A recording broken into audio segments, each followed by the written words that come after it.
24, Christina. That's good. I call to order the August 13th meeting of the Clive City Council. Would the clerk please call roll? Mayor Edwards. Here. Council members Weaver. Here. Judkins. Here. Klein. Here. Hawker. Here. Gasparotto. Here. If you'd all rise and join me in the pledge. I pledge Allegiance to the flag of the United States of America and to the republic for which it stands, one nation, under God, indivisible, with liberty and justice for all. Sorry. Next up, we have approval of the agenda. I'm not aware of any changes. Move approval. Second. Motion is second. Further discussion? All those in favor say aye. Aye. Those opposed, nay. The agenda is approved. Next up, we have citizens presentation. This is the opportunity for anyone to address the council on an item that is not on the agenda. While Pete checks to see if anyone is online who wishes to speak to us, anyone in the chamber should approach the podium and identify yourself. As a reminder, Clive supports the pillars of character counts, expecting everyone to follow those principles and act in a respectful manner. Yes, sir. Hi, Scott Hedrick with 515. I apologize. I'm super grubby, but it was keg washing day today. So I could have written a letter about this, but I thought it would be maybe a little bit more impactful to just share it personally with the city council real quick. For better or worse, 515 had two incidents early in July with the police. And I wanted the city to know, and the chief, just what an outstanding job the officers did. I think it's easy, and we often like to point fingers and complain, and we don't say enough when somebody does something right. And I feel terrible because I wrote down the officer's name and promptly lost whatever the note was. But we had an incident our second week where I think it was a homeless person, but somebody, clearly under some mental duress, come into the bar, wasn't really totally coherent. And we called 911, and the police came right away. Respectful. They talked to the individual. It's exactly what you would want someone to do or something to see if it was a family member that they were talking to. And I couldn't have been more impressed and more pleased. And I think it's important to note, I think that training comes from the top down. Right? We just don't learn that just naturally. The other incident, I laugh because it cuts a little bit closer to home. On the 11th, our ribbon cutting day, my wife and daughter were coming to visit. My daughter, who has her learner's permit, pulled into the parking lot at the Clive Power side of the building and promptly hit the building. Not something that one wants to do, not something that one plans. And actually, if you go by there today, it's all been fixed. The damage was fairly superficial, but she confused the gas pedal for the brake. And so the folks, it was early on Saturday. So the folks at Clive Power, they called the police, EMT came, fire came. And my daughter has some learning disabilities. And I told the officer who had arrived that was the case. He said, no problem. He's got experience. I won't share the personal thing that he shared with me. But again, my daughter was she's always a little guarded around strangers. And so this incident made her not herself. And the officers were fantastic. And so fantastic when the EMTs came in just to make sure she was okay. They had to translate a couple times because, the EMTs would just ask very medical questions that went right over my daughter's head. Fire was great. The EMS was great, but the police, it really touched my heart. And I wanted to come by and to share that. Because again, I think that's reflective of the training. I think it'd be great if every jurisdiction in the metro had police that responded that way. I don't think that's the case, sadly. And that's what I wanted to share. So thank you. If you haven't been to 515, come on down. We'll say hi. And next time I'll dress better, I promise. Thank you so much, Thanks, Scott. Scott. Thanks, Scott. Thanks. Appreciate it. Pete, was there anyone online? No, Your Honor. Anyone else in the chambers? If not, our next item is listed as presentation, but basically was a typo. We don't have one. So you can scratch that one out and we'll move on to consent. Move approval with, let's pull off item 14 for further discussion. You Second. have a second? Second. Motion second, further discussion. Would the council please vote? And will the clerk please post that vote?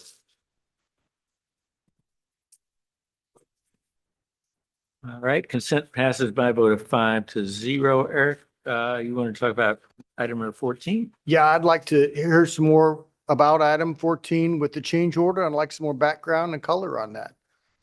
Yeah, Your Honor, Councilmember Klein, happy to fill in. So that item is a good change order, I guess is what we would call it in terms of we have come to negotiated terms with the contractor on the delay related to the project.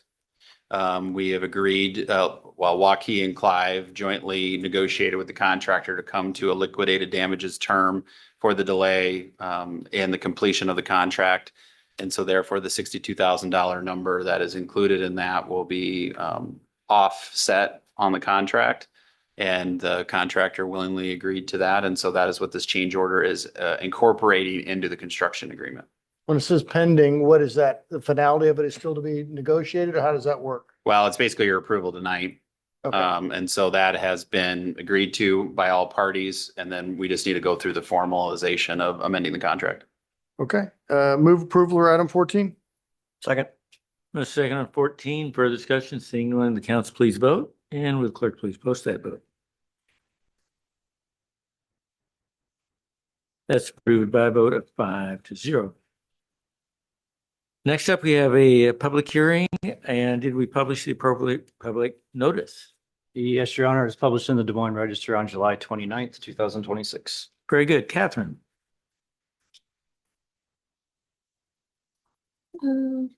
This. Yes, thank you, Mayor and Council. Before you is a second amendment to a zoning change and development agreement for Emerald Isle Townhomes, Plat 1. Generally, due to the compatible nature of the townhome developments with the existing adjacent single-family home and future development expectations of the area, staff originally supported the change from a landscape buffer to a temporary 6-foot-tall wood privacy fence, as this was also requested by the eastern property owners at the time of the original development approval. Since that time, Emerald Isle Land LLC is now requesting to eliminate the requirement to install the fence in lieu of the landscape buffer between the eastern property and their property. The eastern property owner, Laura Reiner, has submitted a letter of support in eliminating this fence agreement. The Planning and Zoning Commission considered this request at their meeting on August 4th and did recommend approval. At this time, staff would also recommend approval of the second amendment to the zoning change and development agreement for Emerald Isle Townhomes, which is simply removing the requirement to install a fence along their eastern property line. Very good. Any questions for Catherine? Is there anyone here in the chambers or online who wishes to comment on this public hearing matter? I'll move to close the public hearing. Second. Motion second to close the public hearing. Further discussion, seeing none, will the council please vote? And will the clerk please post that vote?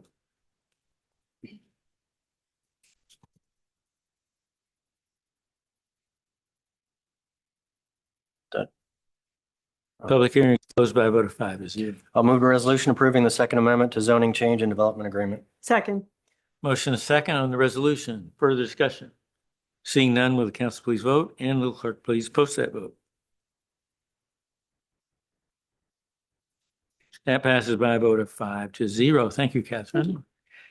Next up, we have ordinance amending our public utilities water. Liz. Good evening, Mayor and City Council. For discussion this evening, we did a total rewrite of Title 8, Chapter 1, which is our public utility for the water utility. Pending your feedback from this evening, we will come back to you and request consideration of an ordinance change. Chapter 1 has been on our list of goals for the last 2 years, and several people in the room have been involved in several meetings, doing research, and also having legal review of these proposed changes. And including the folks that were involved, of course, is our administrative office, finance, utility billing. We also had members of community development, public works, and also the city manager's office. So with that, I'm going to have Corey, our finance manager, Corey Eastman, come up, and he's going to present our proposed changes. It's Corey. And Your Honor, as we get into this presentation, one thing I asked Corey to do as well is just to give the council a quick update on where we stand with some outstanding as a part of our billing transition. Just to give you an update on the numbers that we have outstanding and what staff will be doing over the next couple of days. Sorry, I was watching the screen. So what we've experienced during our last stride of the transition over to our new payment platform is we have remaining 139 customers that still have not made that transition. They've been paying through an alternate method that was the last to be severed. And it's not only my feeling, but the feeling of utility billing. And we've discussed it with Matt as well, that we would like to show a little more grace because until now, they have not missed a payment. They've paid every month. It's just now we're trying to get them over to the new platform. So come Monday morning, whatever the total remaining number is, we're going to divide it among our staff, which right now we're thinking it's going to be just around 20 phone calls per person. We'll make personal touch, reach out to them, see if we can get it done. Those who don't, respond to the phone call, we will then go ahead and tag by the end of the week to force the hand, because then they will be late on a payment. So then they'd be treated like every other customer who has not paid. So that's the update on the transition over to Community Connect and the platform of Zift. It's been a long haul since early March, but we're now down to the last 139 customers out of 7,000. So we're ready to make that next move into maybe some restless day, non-restless day. So anyway. Any questions on that just before we move on to the main presentation? That's a big drop, the 250 just last week or so. So Yep. it's a positive trend. We're making progress, but we are getting to the point where we'd like to kind of get this over the finish line. So, all right, Mayor, Council, on to the main event.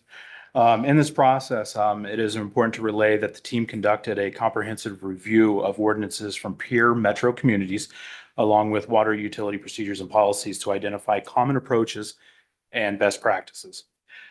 Finally, the proposed revisions contained throughout this chapter were reviewed by our legal team to ensure that they are consistent with applicable laws and support the city's authority to administer and enforce the updated provisions. Specifically, the legal review focused on due process and enforcement authority, property entry and inspection authority, rates, fees, liens, as well as CIWW governance.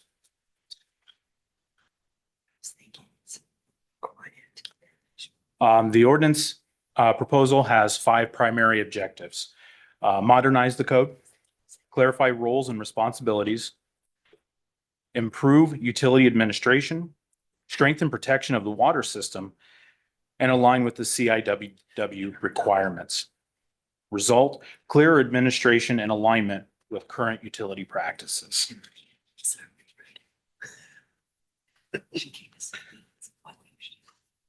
This slide here will help. This is already in place, but we just really want to put this in front of before council to get some to be reaffirmed that this is the way we would like to continue. So showing on the screen on the bottom left, there's the water main. That is the city's responsibility. From the corporation stop all the way back through the curb stop, service line, irrigation systems, water meter, and then all the way through the household or the residence fixtures. That's the responsibility of the customer, the owner. So property owners maintain the water service line from the corp stop to the residence. Customer responsibilities include curb stop box, water meter, irrigation systems, interior plumbing and fixtures, and the city may complete necessary repairs if required maintenance is not performed. So once again, I just want to know if council still feels pretty comfortable with that approach. And if we do, we can move forward. Any questions on that piece? I mean, that's the way it works pretty much around the entire metro, as far as I know. Exactly. And Ankeny actually just sent out notice that they're going to extend out to the Corp stop. So they're one of the last communities in the metro to move out to that point.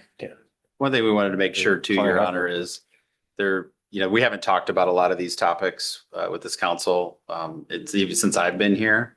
So there's some things we'll stop on of just reaffirming our current practice, but also making sure we're educating the council too on our past practice or current practice. Because again, you might not see it other than hearing from a customer, but knowing the background hopefully will give you some information that will be useful in the future. And just to, again, reaffirm certain things. We don't want to make any assumptions going into this major rewrite of this particular chapter. So we'll stop at certain points and reaffirm some things along the way. Okay. Now we'll go into actually one of the components of the system, which is the stop box. Currently, we have 41 work orders through our process. 33 properties last month were due to be shut off, and only 10 were able to be shut off because the rest were inoperable. So why it matters. Curb stop boxes are the city's primary point for controlling water service. Working valves are necessary for maintenance, emergencies, and service shutoffs. Inoperable valves can delay work and increase costs. The process of which we're proposing. The property owner remains responsible for maintenance and repair. If it is identified as non-operable, the city will provide written notice when the inoperable valve is identified. And if it is not repaired within the required time frame, the city may complete the repair and assess the cost to the property owner. Do we have a preferred contractor or any kind of agreement with anyone to assist with that? Because that can get really expensive. And that's in my practice, in the many years I've been in city government, we do not want to compete with the private business. So we really strongly prefer to have the owner operator of the residence take that upon themselves to get that. Because they're going to get a better deal because we're going to add other fees on top of it. For sure. Okay. So we don't have like here 2 or 3 preferred or folks that we not can at that time, recommend? not at this time. That's not something that we've discussed, that we would put it out for RFPs and have a selected contractor. No, that has not been discussed. Jerry, do you want to comment on that? Come up to the Jerry, come up to the mic. Yeah, thank you. So no, we do not have a contractor because Public Works has never wanted to be favoritism to a particular contractor. When asked, we're like, you're gonna have to go to the yellow pages or look it up, find a local contractor. So that's how we've handled it in the past. Is there any thought that maybe if this is going to be I don't know if we're thinking this may be a bigger issue, particularly in the older neighborhoods, where we'd have some sort of certification process with vendors so that we can say these different vendors are certified to do this work? So a licensed plumber is Okay. licensed to do this work. It's not a special permit or certification. Okay, fair enough. So it sounded like there were quite a few that were found inoperable. How does the homeowner know that? Of the ones that are identified now, because I've been asked this question multiple times the last couple of weeks, those are the ones that are identified. And the inoperable stop box doesn't necessarily mean the age of the stop box. It could be out in the brand new construction. It's just it's malfunctioning. But we won't know until they don't pay and we go to shut them off, or if we need to shut them off for another repair. That's when we would be able to identify it. So unfortunately, it could be insult to injury if we identify an inoperable stop box, but at the same time, it does need to be operable for everyone. So those 10 that were identified were because of a shut off that was being done? Yes. And I don't like to glorify anybody's outwitting the city, but one of them, it's a repeat offender, knows strategically how to park his truck over the stop valve so we can't even get to it. So the next slide will kind of help with that, but just going into this, that does happen. So yeah, because they know where we can shut it off. And there are some state administrative codes that tell us that we can't estimate more than 3 months. this kind of puts us up against the wall where we have one that's, we have been trying to get into the property for over 2 years. So like I said, it could become costly. They could be using more water and not paying for it. They could be using less water and just being estimated. So they're actually paying more. But we'll discuss that later as well.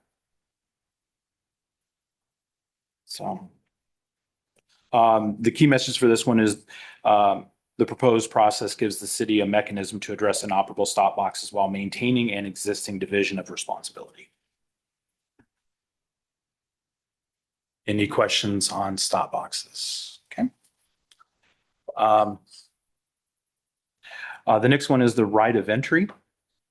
And I do have to stress that this one was also reviewed by legal. It clarifies city authority to access water utility equipment when necessary. Allows access for meter, MTU replacements, meter reading, maintenance, service connection, and disconnection. Supports accurate billing and timely maintenance. Addresses situations where customers refuse or delay reasonable access. Water service may be suspended or terminated until required access is provided. And why this matters to us, water bills may be estimated for only 3 consecutive bill cycles. Lack of access can actually prevent accurate billing and delay necessary work.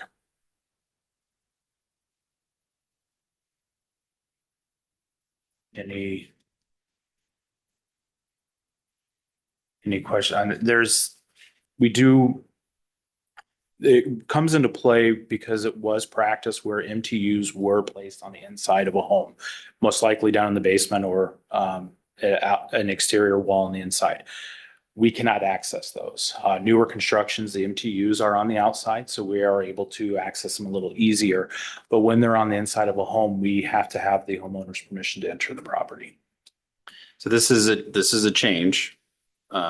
This is providing the city the right through our normal, following our discontinuation of service protocols and sufficient notice due process, that if after following repeated requests to be able to enter because we might have a faulty meter or it's aged out or there's other issues, that we would actually shut off service until the person would provide us access.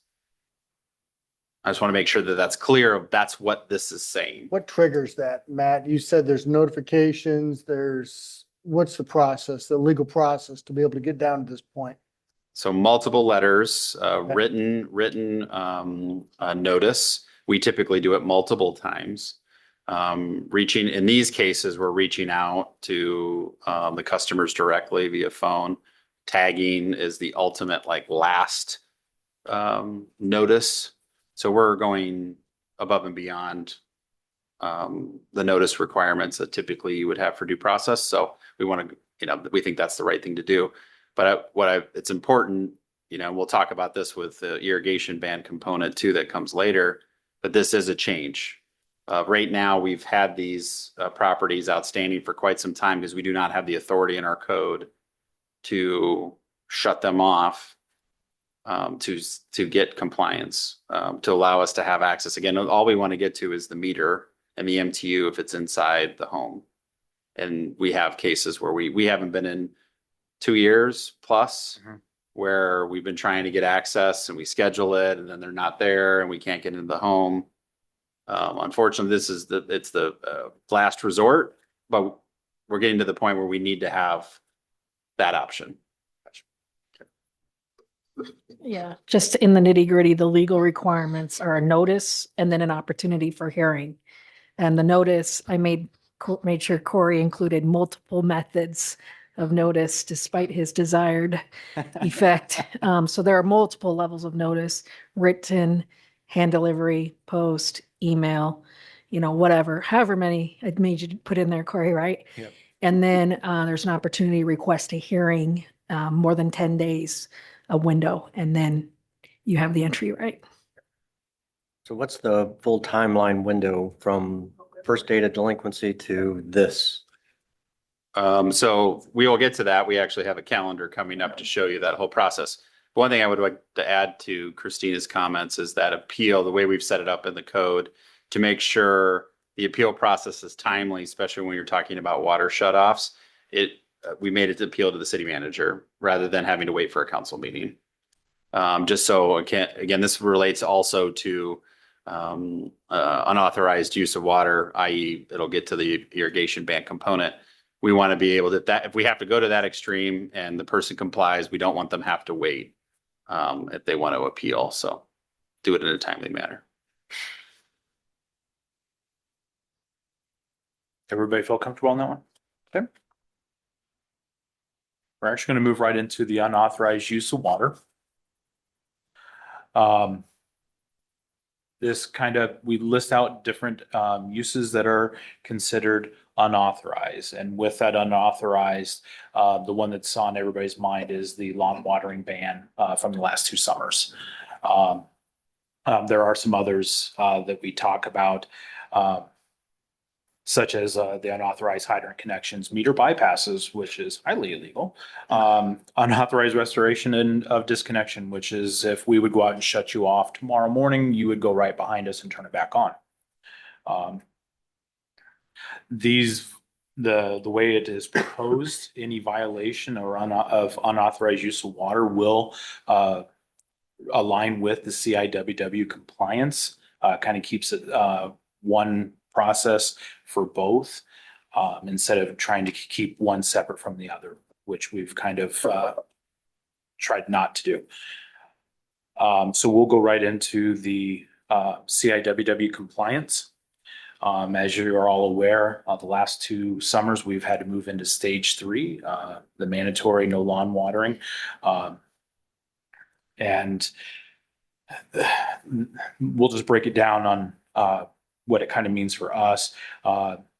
Adding this to the code incorporates the CIW water shortage plan, requires compliance and mandatory conservation measures during declared shortages, establishes notices and public hearings procedures, provides penalties for violations, allows water service termination for continued noncompliance, requires violations to be corrected before service is restored. And you're asking, where does this go to? So first, if you are identified as a non-compliant or use of unauthorized, you'll get notice of violation. It's written or electronic notice of the violation. At that time, you can request a hearing. And as it has been previously discussed, the hearing will be with the city manager or designee. First violation after that is $100 penalty. Subsequent violations are $200 per penalty, for the penalty for each violation, and potential service disruption or termination. Service restoration will include violation must be corrected and applicable fees paid. The change in this piece of it, besides adding the CIWW language, is that the appeals would go to the city manager rather than council, just to make sure that we're being swift through the appeal process for the hearing and due process, since we are talking about water, and that is a right, as I was informed by Christina. A key message on this one is the process maintains due process while providing a more timely and efficient path to resolution. One thing to note that I'll also add on this one is the way our meter configurations are, and the vast majority of our properties is we cannot shut off the irrigation without shutting off the whole house. And so when we're talking about service water termination, it is not just to the irrigation system, it's to the whole house. And so, of course, that's why, again, you have stair-stepped approach, just like we used. So currently in our code, it has the fines are currently existing in the code for unauthorized use. The termination of service was not. And so we're adding that in, but aligning it with, again, the proper due process that we have in other termination unauthorized use scenarios. So just for the council to be aware on this one.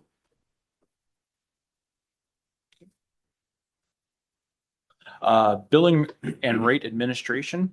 The third one down, it was highlighted in yellow because that has already been approved by council, and that is creating the rate structure with the fixed and the variable rates that went in May.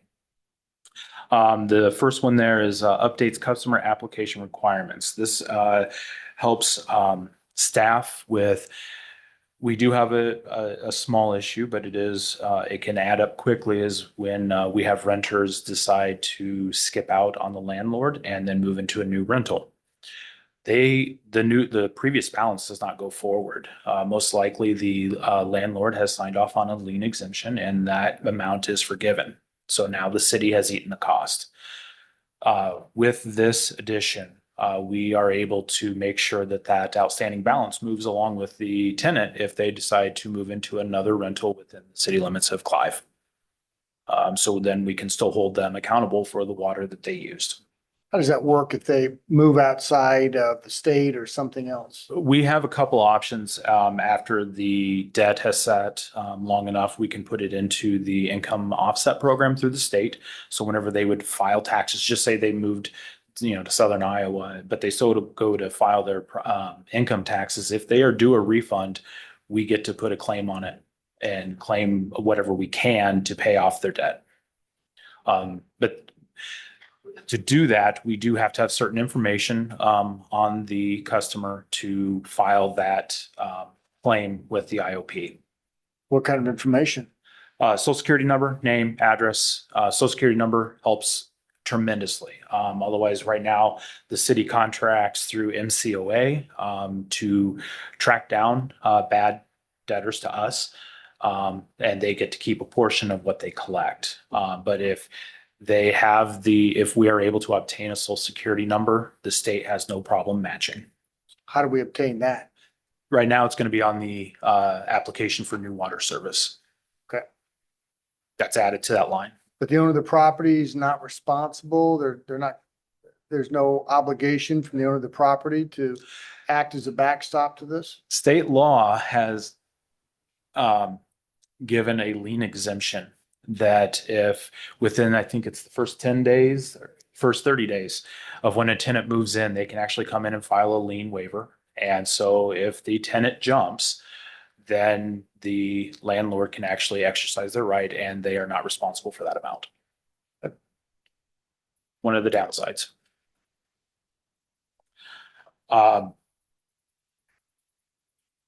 Going down to the other big change that will have an effect. Establishes, it's the very last one, section 81B11, and that establishes a formal billing error correction policy requiring billing adjustments within 45 days, which for us would be the next billing cycle, and limiting retroactive adjustments to 5 years, and that is for the customer and for the city's protection.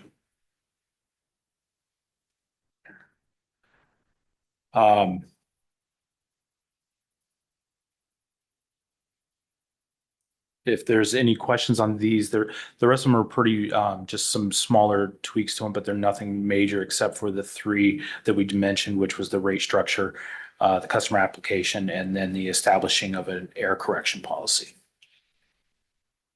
Questions? Okay. Corey, quick question there. Where did we pull 5 years on that last one? It is actually in the Iowa Administrative Code and supported by the Iowa Association of Municipal Utilities. Okay, thank you. Mm-hmm. Good question. Billing and water leaks. Property owners, if you remember back to the slide with the house and the water main, property owners are responsible for water loss on their property from the corporation stop through their property. Customers should not rely on the city to identify or notify of leaks. However, with that statement, let me walk through this process. Staff does, however, takes several steps to assist customers. First, we do review a high usage we try to do it daily as time permits and as the data comes into us correctly, which for the last, I think it was the last 15, 20 days, we've been able to pull reads because the water system was down. But then we also review it on the monthly basis before billing. If there's going to be any large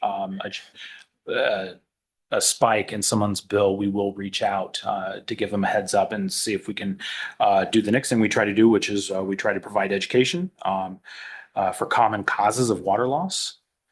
We offer meter testing when we are questioned on accuracy, which then we will actually come out, and we're very upfront that any testing could come back to your cost, the customer's cost, if the meter does pass the bench test, which means the meter is sent down to Des Moines Waterworks. It's put on a flow meter, and if it passes and it's within a range acceptable by the national standards, it is then acceptable, and then the charge then goes to the customer. If the meter is found to be faulty, we do go back and we'd make it right with the customer with the new meter, and we go back, I think it's the average use that was correct of last known.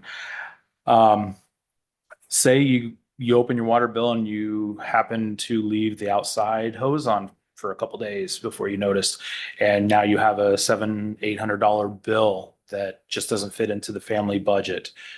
We do offer a 12-month payment plan where we can break that down to help out with the ease of paying that back. There is one catch on that if you are late on one payment or one of the 12-month installments, the total amount is due at that time. That's for our protection. We're not recommending this. None of this is a change from current ordinance. It's more of awareness of what our staff tries to do to assist our customers with a good faith. While customers are ultimately responsible for monitoring their water use and addressing leaks, staff makes a significant effort to help when high usage occurs. Not only do we provide the education, we offer meter testing payment plans, and we also contact customers when high usage is identified during monthly billing review. Now, some communities offer one-time. Now, I will say this, right? It's the last thing I'm supposed to say. I'm going to say it now. These next few things I'm going to read is not any suggestions by staff at this time. It's just to make council aware that this could come our way, but it's up to you. But we are just going to let you know what some other communities are doing. Some communities offer a one-time leak forgiveness. The staff does not recommend this approach because it can be difficult to verify the cause and extent of a leak and apply adjustments consistently. Other communities have explored technology-based approaches, such as smart water monitoring devices that allow customers to identify unusual usage sooner than possibly city staff. And we are not proposing a program like that today, but it could become an option to evaluate in the future. And Pete can correct me on this one, but I believe it's Des Moines Waterworks has started a program. It's been running for multiple years, and before Central Iowa Waterworks was upstanding, there were Clive residents who were also eligible to get one of those devices at a discounted cost. I went ahead and bought one of my own though, at the full cost, and it's been a very useful tool. With this one, even though it's not specifically in the ordinance, it's more of a policy that we currently deploy as the customer service protocols for water and utility billing. But we know that this has been a subject and a discussion point, and occasionally these unattended usage situations pop up. So we wanted, at least as we're talking about this holistically, reaffirm, discuss with the council in terms of our current protocols and procedures that we do, concerns, questions, changes that you would like to see, or anything further that you would like the staff to look into in terms of how we handle these excessive use. Again, it always is the city's goal. We want to identify these just as much as customers do, because we don't want the wasting of water in our system, especially when we have irrigation bans and things going on that we have limited water use to begin with. So we wanted to at least circle back with the council because we know this has been a past discussions. So we used to have a software solution for this. If you went outside of a certain tolerance level, that we notified the resident, and I understand that software isn't supported anymore or doesn't support that. Is there any opportunity for that in the future of a programmatic? Because it seems like a fairly simple program where if you go outside of a certain tolerance level of your normal usage, it just raises a red flag within the software, right? That shouldn't be a difficult software solution, but I guess where are we at on any kind of potential for that? I'll share my knowledge on it and want Corey to jump in as well. So that solution was a custom created solution by Des Moines Waterworks that they don't even use anymore because it broke and they didn't know how to fix it. And so we were utilizing that as being a Des Moines Waterworks customer. And so we were dependent upon the programmer that they had that no longer was with them, that was creating the solution for within Aclara to be able to read. So Aclara is how we control, is our meter system essentially. Okay. Aclara is a meter system that is built for sizable customers, even beyond, well beyond our scope, that they have a tool, but it's a very expensive tool. And again, Corey can fill in a little bit more of the detail, that we haven't been able to find one that is a cost-effective fit for our setup between our financial system and our metering system. But I don't know, Corey, you want to add to that? That's why we tried to come up with these other solutions of having them write scripts where the staff can see and pings will happen when there's a certain amount of water usage per hour that goes over a certain limit. We can see that internally. We just don't have a way to have it interface directly with a customer, if that makes sense. Even when it was interfaced with the customer, we had a landlord with multiple units and they had it set down so low that it was actually crashing the system on its own. Because I think it was obnoxiously low. I think it was like 5 gallons over average. He'd get an email. So you can imagine what the system's trying to do every day. And that's just for one customer, and we have 7,000. And as Matt said, Aclara, during COVID, when we were trying to buy MTUs, we were competing with cities such as Philadelphia, Boston, New York. They're on Aclara. We're also on Aclara. So when they were trying to buy MTUs during shortage time, so were we. But no system's perfect. So I'm not saying that, anything about Aclara. I've actually worked the last 3 weeks with their IT team. We're in the process of able to pull daily reads from them without putting it through the billing system. So we don't risk having billing errors, but just to be able to pull the daily reads so we can double check ourselves is helpful, especially during the lawn watering ban tracking. And then also right now we're running reports that it's 50 gallons an hour consecutively over 24 hours will put you on the list until it becomes a new average. So if your leak starts on Friday night, this is the downside of it. If your leak starts Friday night and it's a toilet can easily do over 200 gallons easily. So by Monday morning, when we start pulling that report, system thinks you had family over for the weekend and your new average is up here instead of down here. So it has flaws, just as any data can. But with the help of being able to pull that daily data is going to be helpful. And so we're hoping that they can come back within the next week with a proposal to us. They do believe it's just going to be some user-defined fields and then some training, and we should be able to start accessing that. And then we can see how accurate we can get for our customers. Seems like something AI could develop like that. Well, interesting you mentioned that. These Flume devices retail for between $150 and $250, and they are using a machine learning to sort of watch how fast the meter spins to evaluate or at least guess what type of device is being used, whether it's a shower or a toilet, washing machine, so forth.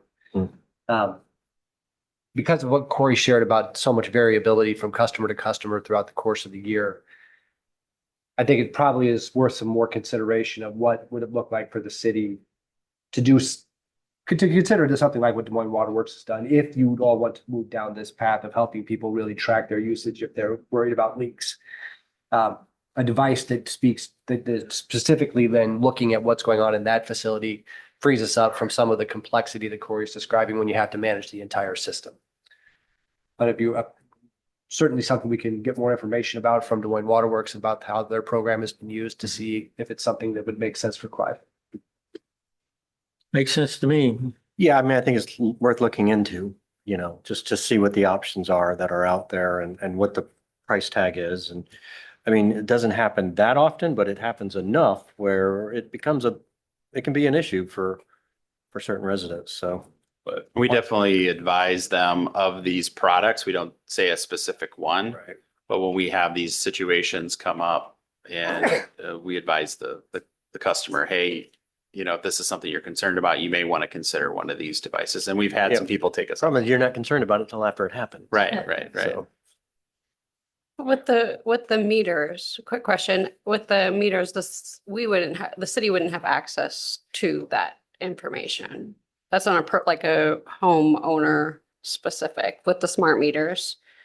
That is driven by the homeowner, not us, correct? Right. Now, when we met over the last couple of years, we had a lot of think tank discussions, and it went all the way up to the smart meters, where we actually, instead of controlling it with a wrench out on site, we control it with a keystroke. Very costly. That would be a lot of planning down the road. But this is something that's relatively inexpensive. And Councilmember Weaver, you're correct.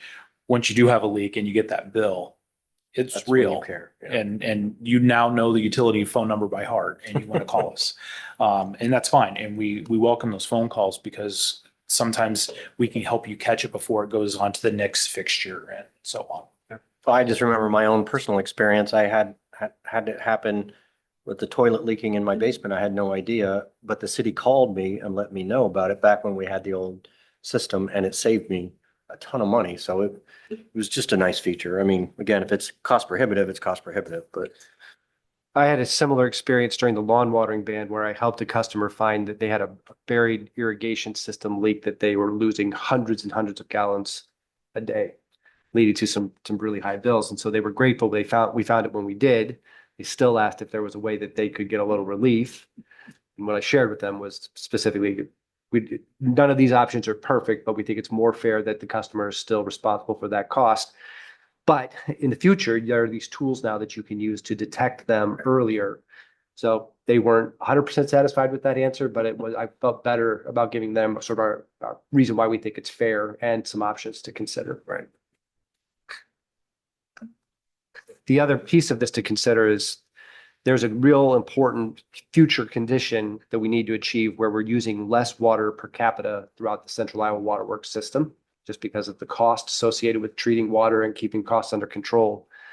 Helping people understand how much they're using can be a way then to help them conserve more in the future. So there could be additional value created by introducing more of these types of tools.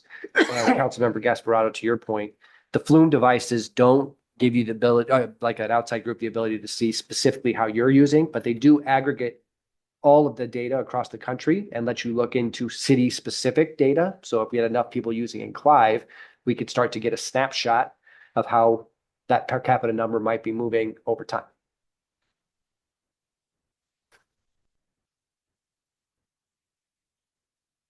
I was just mentioned on the middle diagram there, I think I've personally I've received a phone call on every single one of those issues. So it does happen. On to our billing cycle. And this is where we kind of, we in the UB, we live it daily, but so August 1st, on or before the 1st, we will have bills out electronically and or by mail. So the bills are issued by the 1st. The next 2 weeks are payment processing. So you have 14 days to get your payments in.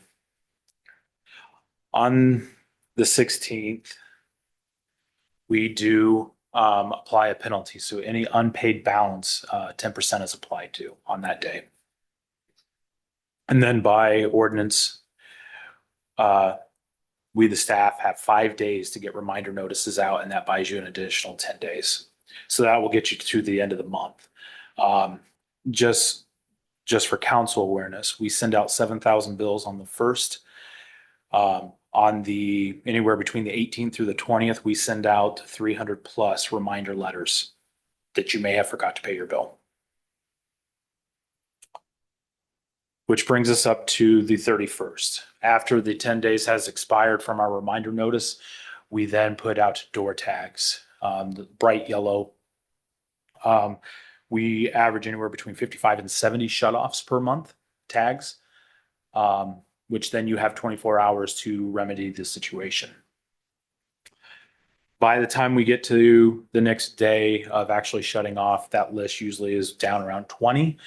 And if shutoffs are available, if the stop box is operable, we can shut you off. And I think last month we actually only shut off 3 or 5 3 to 5, and they were taken care of by the end of that night.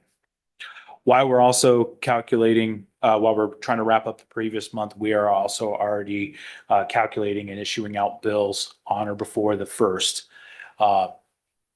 So we're on a pretty tight schedule with what we're required to do. So this is another one of those steps that it's awareness to council, but we also want to make sure that you're comfortable with this process. So just to overlap the legal piece of this, the red boxes, the reminder notices, that's when they are also offered the opportunity to request a hearing. And then the door tags now have a hearing request on it as well. Obviously, that's a 24-hour notice, but that red window of 10 days, we thought satisfied the due process requirement if they wanted a hearing, right, Corey? That is correct. Okay. Due process is key.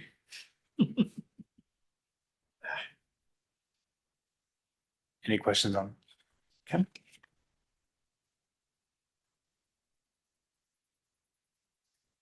And now we come to cross connection control and backflow. Sorry, Corey, can you go back one slide? Yeah. I wanted to just comment on the CIWW piece of this, right? Because those stage 3, remember a year ago, we were sitting here and I was like, whoa, before we turn off water on emergency basis, let's make sure we have the authority. This now overlaps, we have the requirement under CIWW to terminate water usage if they're in violation of stage 3 shut off. So those requirements are incorporated into this process, just as if someone didn't pay their bill. Think of the same sort of color code if someone's doing an unauthorized use, i.e. they're watering their lawn when they shouldn't under a stage 3. Now you might think, wait, Corey, they're given 10 days to turn off their water in an emergency situation. Yes, I've decided that would satisfy the legal requirement of due process. That's not been tested, but I don't think 1 day is enough, and we don't think 30 days is required. So while it is an emergency situation, I will just tell you, we made the legal call that 10 days we thought was appropriate. If you feel differently about that policy, let us know. I did run that by CIWW, who seem to not have a problem with it at this time. And we'll see how that goes. But this was a judgment call. But the key was to give them an opportunity to request a hearing, but at the same time, balance the emergency situation. So hope that works for what you were looking for in terms of details. And to add to that, what it also provides is, as we laid out, and particularly the unauthorized use, is we have the fines before a shut off. So we could still be giving them additional notices in that 10-day period that, okay, we noticed you're using irrigation, they haven't ceased. We could be sending another notice with a fine, another notice with a fine, and during that time period before you get to a shut off, if it's that kind of extreme example. Yeah, I'll just add one more factual note here, and Matt mentioned it earlier, and that is your irrigation and household water use are combined. In some communities around the country, those are different. And so you might see a different structure for other communities with a stage 3 where they immediately can turn off. That's because they have an irrigation separate from household use. The household use of water requires this additional constitutional protection, in my opinion. So thanks, Corey.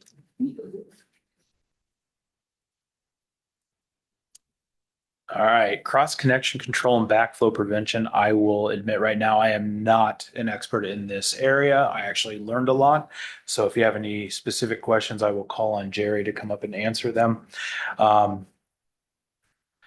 The proposed ordinance clarifies the responsibilities of property owners who install and operate irrigation systems, because that's going to be the most common way we're going to have contamination back in the system. So just kind of go through it step by step of the irrigation system. The right of way. Right now, we encourage you not to put your sprinkler heads out in the right of way. Now we're telling you don't.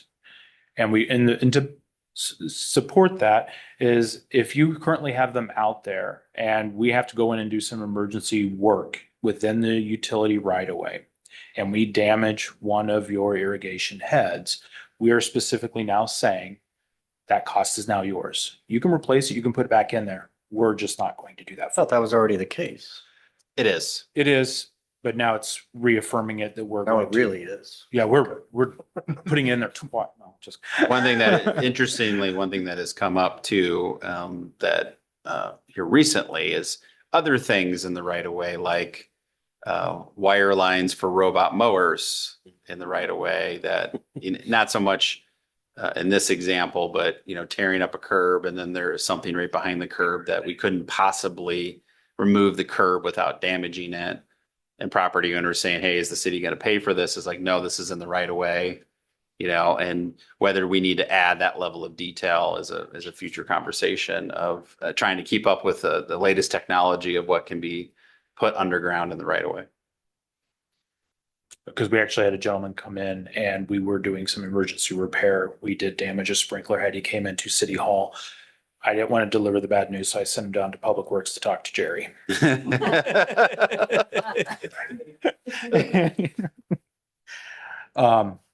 So then further down the line in the irrigation system, you're going to have the backflow prevention. And I know there was conversation of, especially during the lawn watering ban, are we still going to make everybody still comply to the annual test? This has now been taken over by a state law that is now saying that everybody who has an irrigation system must have an annual backflow prevention test. The city works with BSI. They hold a database for us. So you currently have an irrigation system. You don't want it anymore. You don't want to use it. And you don't want to do the annual testing. There is a clause to get out of it. Currently we have a waiver you could do. Out of the 2,800 irrigation customers, we had 75 apply for that the last couple of years. They can actually now have their system capped by a licensed plumber, report that to BSI, and you'll be removed from our database as an irrigation user. I'm one of those 75. I have been for many years. I had no idea we could do that. It's good. But now you will have to cap it. Okay. Did you cap yours? I have not. Oh, I just okay. send in the waiver every year. Yeah.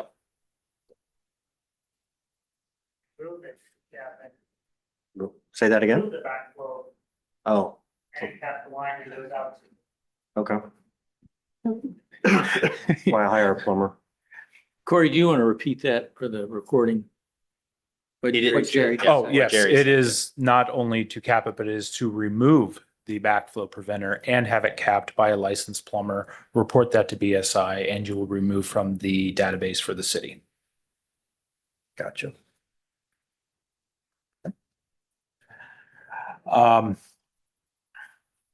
Non-compliance of the new state requirement may result in violation fees and service disruption. Now that it is a requirement placed on us, we are now going to hold the 2,800 plus irrigation system those who have this irrigation system, not that they use it, but they have it, that we will make sure that they are meeting the state requirements. So it's either cap it or pay for the annual testing. The most significant change in this section is by far the new state requirement. It's not a city policy. And the city is aware that this will create additional staff load and another opportunity for customer education. Any questions on backflow preventers? Irrigation systems, okay? The next steps that we bring forward to council is one, do you have any questions on anything we presented tonight? Modifications or edits, we would ask for those to come to us. And then following tonight, depending on modifications and edits, we would love to put this on for August 27th for the first consideration. Following the September 10th and the 24th for the second and third. And then following that, we would, because of moving some of the deposit costs over into the fee schedule, we will need to amend the fee schedule once the ordinance is published and lawful. All right. Anything else for Corey? I do. It was quite a bit to go through, and thank you to everyone for all the work. I don't have a clear view of where the increased costs are likely to be. where the pinch points are likely to be. I definitely can see the right-of-way issue being something, but if we could just get a little bit of a synopsis of some of those, specifically, instead of the whole picture for next time, that would be helpful to me. And Councilmember Jenkins, that specifically to like the cost to the homeowner, to the customer is what you're asking for? Mhm. Okay. Yeah, we'll be happy to provide that as part of the ordinance follow-up. Anything else for Corey? All right, thanks, Corey. All right, thank you. So based on that, if we will proceed with bringing back the ordinances for readings. Thank you, Your Honor. Very good. Thanks, Corey. Richard, share some great news with us. All right. Let me get my presentation up. I'll be ready to roll.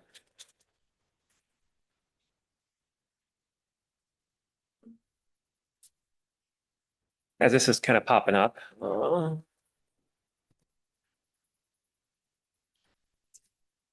right, perfect. So as we all were able to see over the last couple of weeks, we're able to celebrate the 2 new park additions to the city with Greenbelt Landing here in mid-July, and then last Friday, Leland Park.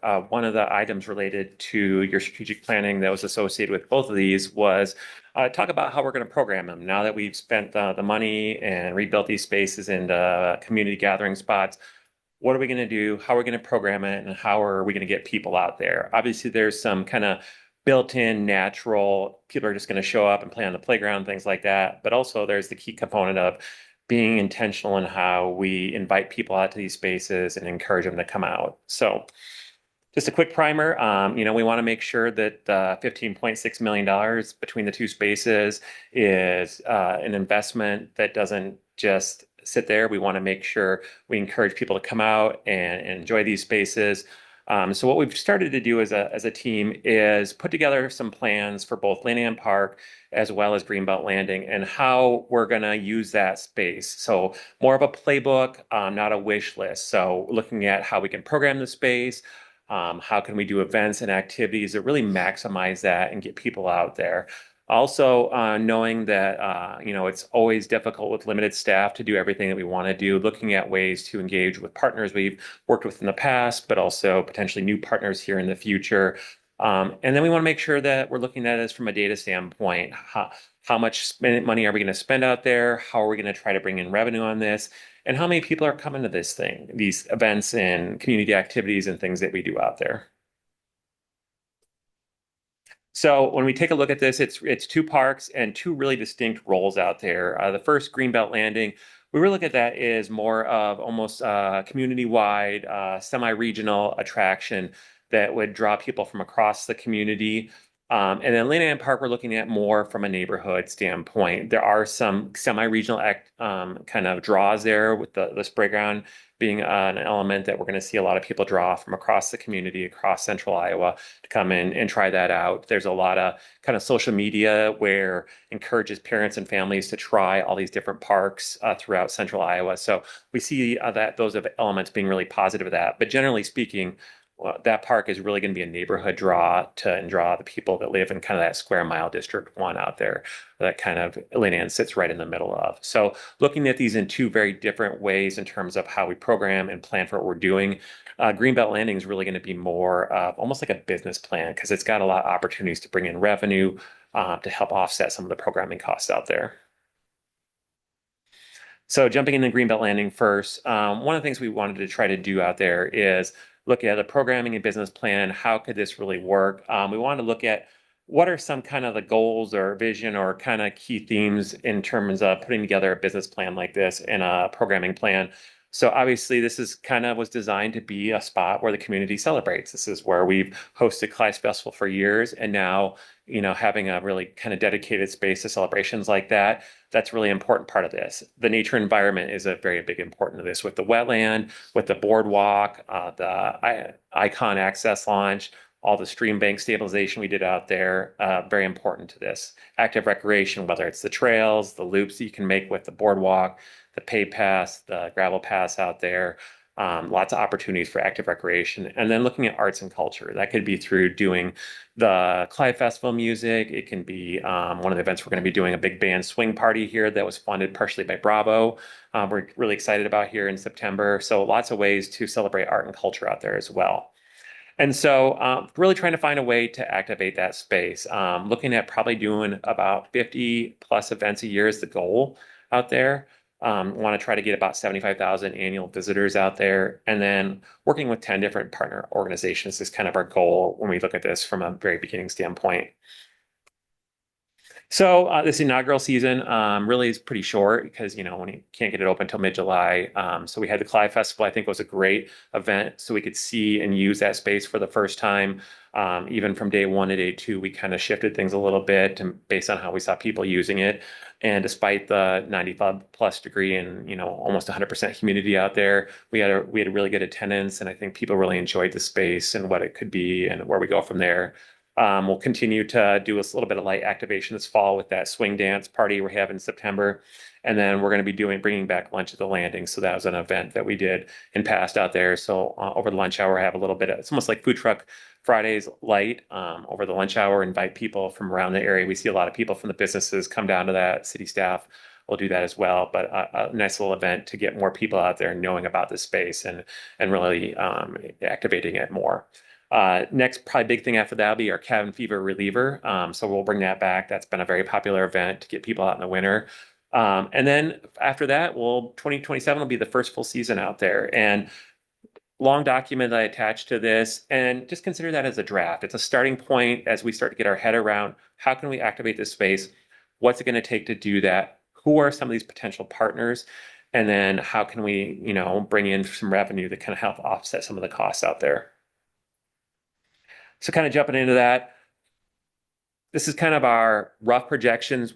We still need to do a lot of work on this. We don't know if some of the fundraising aspects for sponsorships may be accurate. So we're going to keep digging into this. But the hope is by the end of year two that we can be looking at maybe 50 to 60% of cost recovery, putting on events and activities out there. Obviously, Clive Festival is something that has shown us that is possible to potentially get to a break-even standpoint for most of the event. So we think it's out there, it's a possibility. We just need to dig into it a little bit more and see. We want to look at different ways to bring in revenue out there. You have the pavilion. We also have the stage. To date, we've had over 50 rentals at Creekside Pavilion since May 1st. So proving to be very popular out there. We continue to see rentals already booked into 2027 now. Also looking at the possibility of what do we want this space to be? You know, Matt and I have had some conversations with the recreation team and the library team. Do we want to go down a road that maybe we specialize in weddings? Like, is this a space that you could host your wedding out on the event lawn and the stage? Then you go into the building and have a small reception there. It's not going to be huge weddings, but maybe there's a niche for that. Or is that where we want to go with that? Or do we want to make it more open for rentals most of the time? So I think there's some ways we need to think about where we want to go as a community with that space and what's the best way to program it. Because if you're working to be more of a wedding venue, then you have probably a little bit higher terms of how you manicure the space, some of the things like that. So some things we'll need to think about along there. Also, too, one of the things we've kind of explored and want to explore more is potentially working with the Horizon Events Center to do maybe they were the ones that program the music events out there and some of the art events on the stage itself. In the past, we've had a really good relationship.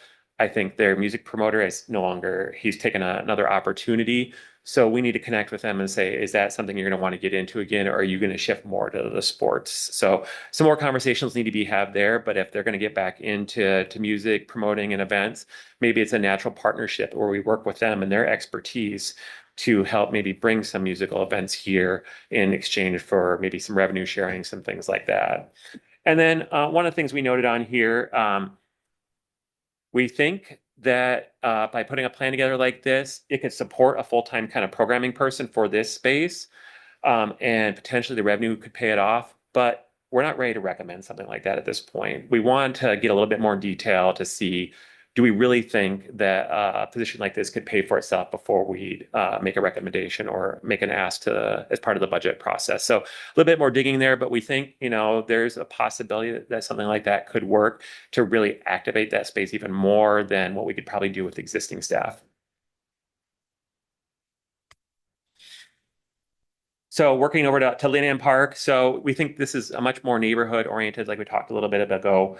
We want to try to find a way to, oh yeah. Sorry, before you Yeah. move on, Leanne. Yeah. So back to the recommended staffing. Mhm. So are you saying then that we can get through 2027 without additional staffing to Yeah. get through all the? Yeah, we want to see if some of these things actually line up with, revenue projections and things like that. We don't want to come forward with any sort of recommendation like that and find out that that's probably short. So we're going to do in 2027 the best we can in terms of with existing staff and find a way to see if we can maximize those projections and see if that makes some sense for a future budget year. Thank you. Richard, have you had any concrete conversations with Horizon, or are we looking at just the potential of a partnership right now? Have you got any feedback? We had any real conversations with them? Yeah, when we've had them out there 2 or 3 times, and obviously this is before the promoter left. So, but the conversations we had with them at the time is they were very interested in partnering with us on this. They really felt there was a lot of possibility of, especially with their venue just being not even a mile down the trail. I think the first possibility, if it comes back, is the Greenbelt Music Festival. The Greenbelt Landing could be like a secondary stage for that music festival, and people could walk and ride their bike back and forth between that. So we're going to continue to see if we can start communication again to see, are they intending to get back into that music space, or are they going to kind of stay in the athletic space at this point? So jumping over to Linnan Park, so really a neighborhood-centered activation strategy. A very young demographic over there. There's a lot of kids that live in that square mile of Clive. We're seeing Hispanic and Latino population grow there as well. So try to find ways to work with all the people who live in that neighborhood. How can we get you out there, enjoy that? I think the Back to School Bash was an incredible kind of proof of concept. It was bigger than it's ever been out there. We had over 700 people come through the actual Back to School Bash elements alone, and we think all the people that didn't come through that, there was well over 1,000 people there on Friday night as kind of a kickoff. So really exciting to see the excitement out there. And we've been out there pretty much every day this week, kind of just to see how people are using the space. And it's been busy pretty much all the time, all day long, between the 2 futsal courts, the basketball court, the spray ground and the playground have been just incredibly busy. And we had our first rentals out there last weekend. So we're seeing that there's a really lot of excitement now to have that space back open to the public. And I think we can even continue to find ways to approach programming and get more and more people out there. So kind of looking at it as a kind of 2-phase launch, get through this summer. We still got some tweaks out there, a little bit of finishing up on the construction, some landscaping work. So we don't want to kind of over program it too much. We want to let that turf get settled in. So we had the grand opening here on the 7th. We have the playground and spray ground, which are big draws right now. We're also going to be doing some of our Friday programming out there. I believe that's coming out tomorrow, and we'll probably do that a couple more times. And then shelter rentals have started. So that'll give us kind of a good first feel, kind of start to that.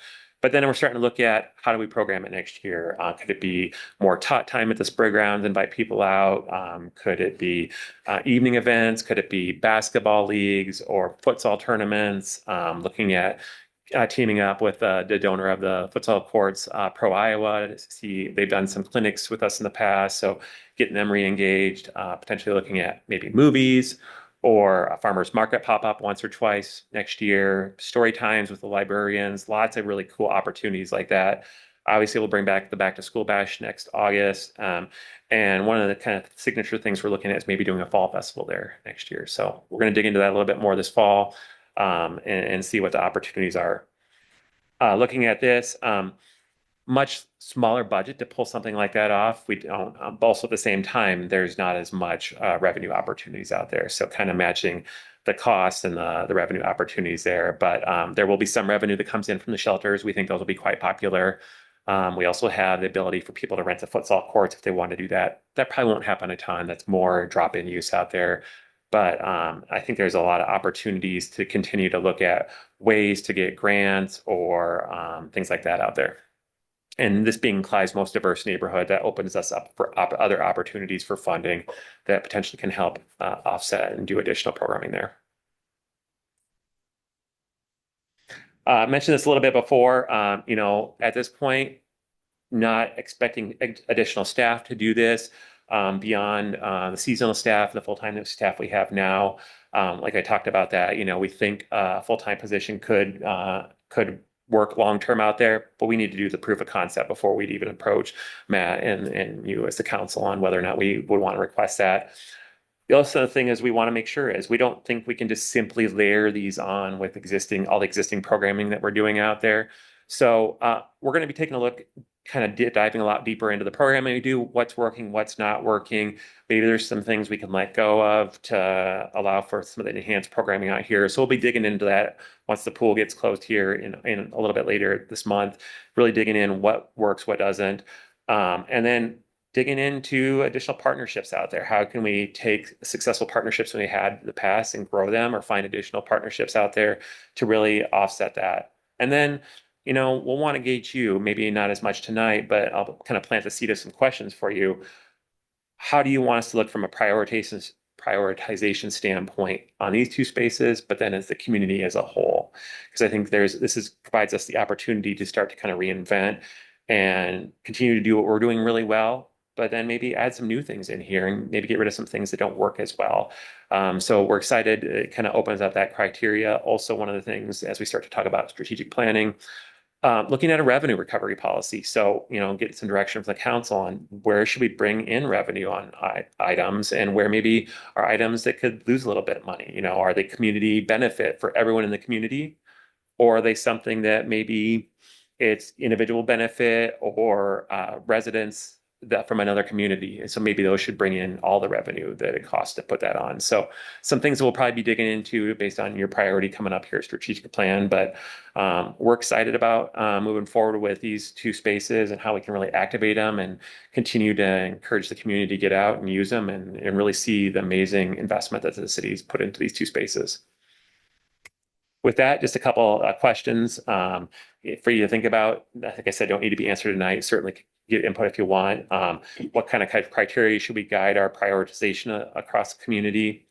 How comfortable are you with the partner delivered programming? Some of what we do now, but maybe even more.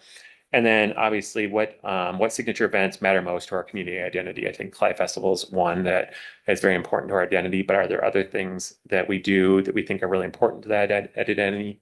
And then how can we grow or maybe enhance those in the future? So we had a nice discussion at the Parks Rec and Public Art Board here last Monday and had a nice dialogue on this exact topic. Really felt they didn't want to sacrifice putting more investment in terms of programming in here, but giving up community-wide if we needed to. So they wanted a nice balance across the community.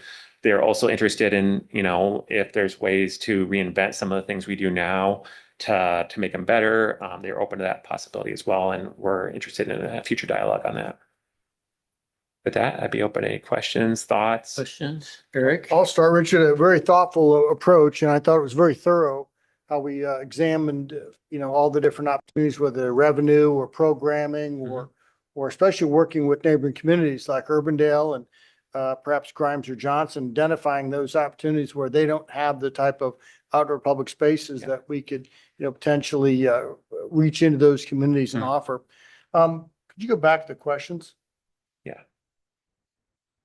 There we go. I think you guys have a pretty good handle as far as programming, all ages, the different types of programming that deals with both summer activities, the cabin fever. I think we're doing all the right things in the program aspect. This just gives us the tools to perhaps do them a little bit better, right? Yeah. So we have the resources now. And I think it's great to partner up. I'm a big public-private guy. So when we look at working with Horizon, look, they're in the concert business. Yeah. Regardless of what they're doing right now, and hopefully they'll get back in that space, but they're a proven ability to negotiate with and market and promote concerts. So I think that's a great opportunity to work with our private partners. And of course, we're already doing that with sponsorships and leveraging those with Polk County and Mid-American Energy and Variety Club and Ashley Oakland. So especially futsal and bringing that programming. So I think that's a natural part of this. And again, I would just encourage doing more of it. You guys are doing the right things. And the signature events mean most to me. You know, I have a long-term affection towards the Clive Festival. I think the back to school programming at Lenan is tremendous. Fortunately, I was out of the state last Friday, but I think that's a great signature event. Clive Festival. I like bringing back the lunches. Those have always proven to be very popular. In addition to incorporating the aquatic center and Food truck Friday. and food truck Fridays, of course, Ted, that's correct. But those are my thoughts on it. Yeah, I appreciate that. Yeah. I'm wondering a couple of things related to parking, related to some of what is being thought about for use of the space. Yeah.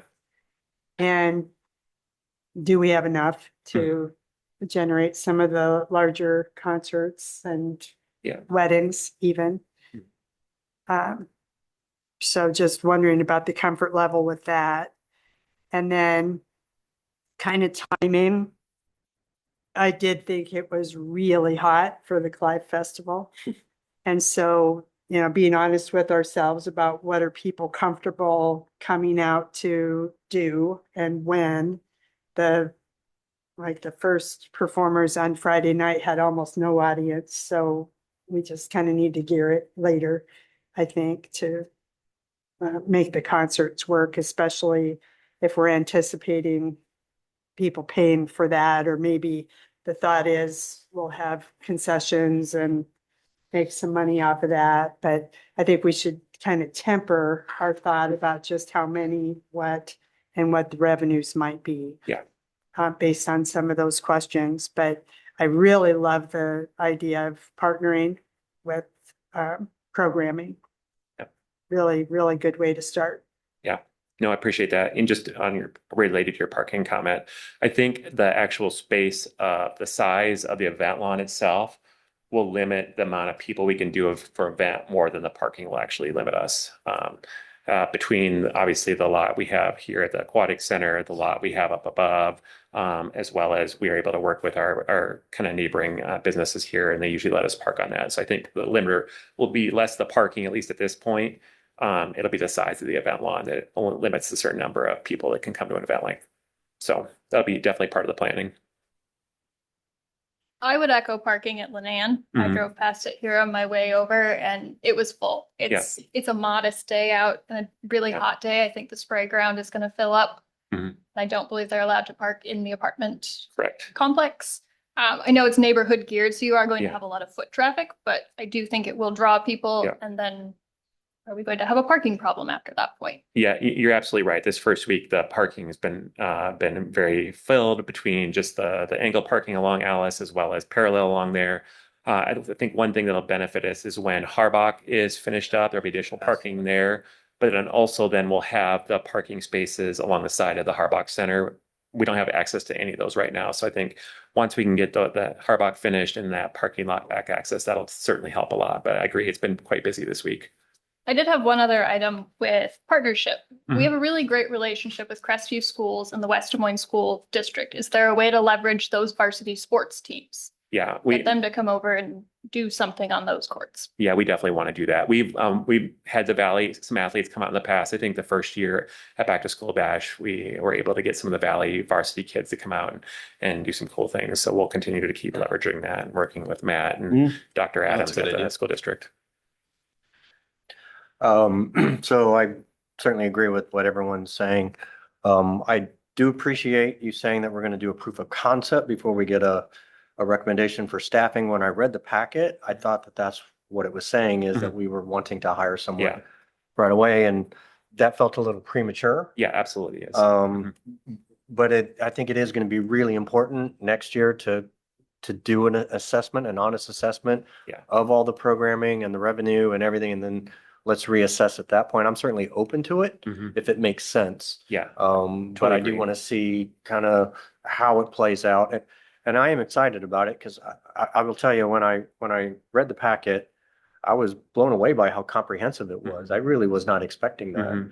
And so just kudos to you and your team for putting that together, because I genuinely was not expecting it to be that comprehensive. Yeah. So, I think Matt, he challenged us and pushed us to be Well, as well comprehensive done. as we could on it. yeah, I was not expecting it. And, you know, because I know I personally gone like to Colby Park and Windsor Heights, and they have a lot of great events there. Mhm. And I've always wondered, why can't we do that in Clive, right? So I think this is a great opportunity for that. And I agree with others about the partnering. I think that's a great idea. Fantastic. Okay. One thing I would offer too, as you think about particularly Greenbelt Landing, and Richard and I have talked about this quite a bit, is what, you know, it's kind of gets at what do you want that space to be, right? Do we want it to be a wedding venue, for example, where that will also then compete with a ton of rentals that we've already seen there for graduation parties and kind of community rentals? Is once you sign up for that, then you're all in, like you're invested. All right. If you're going to try to be a wedding venue, then there's a lot of infrastructure you have to put in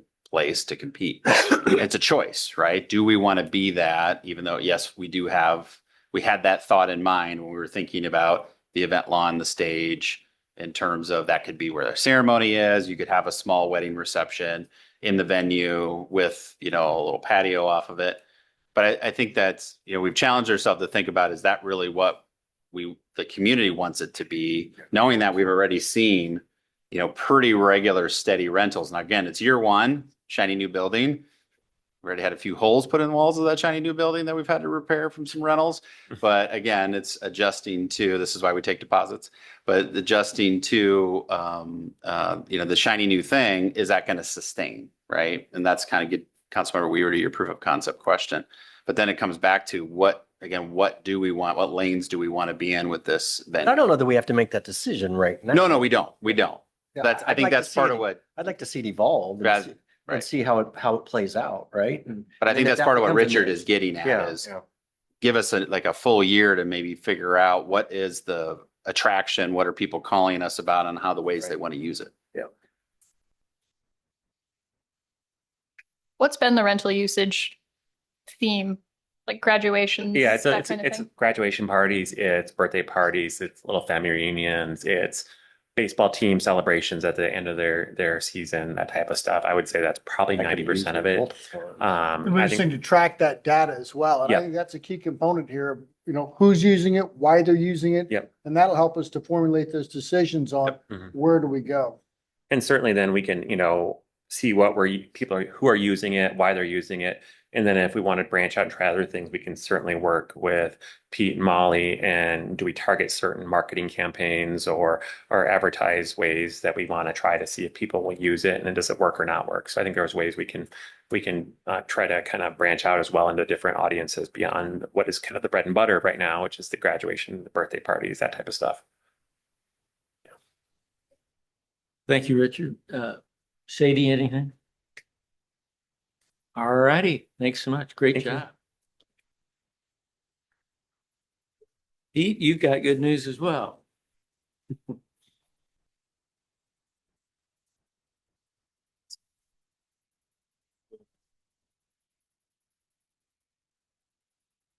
You're like my wife. She's a big note taker on everything.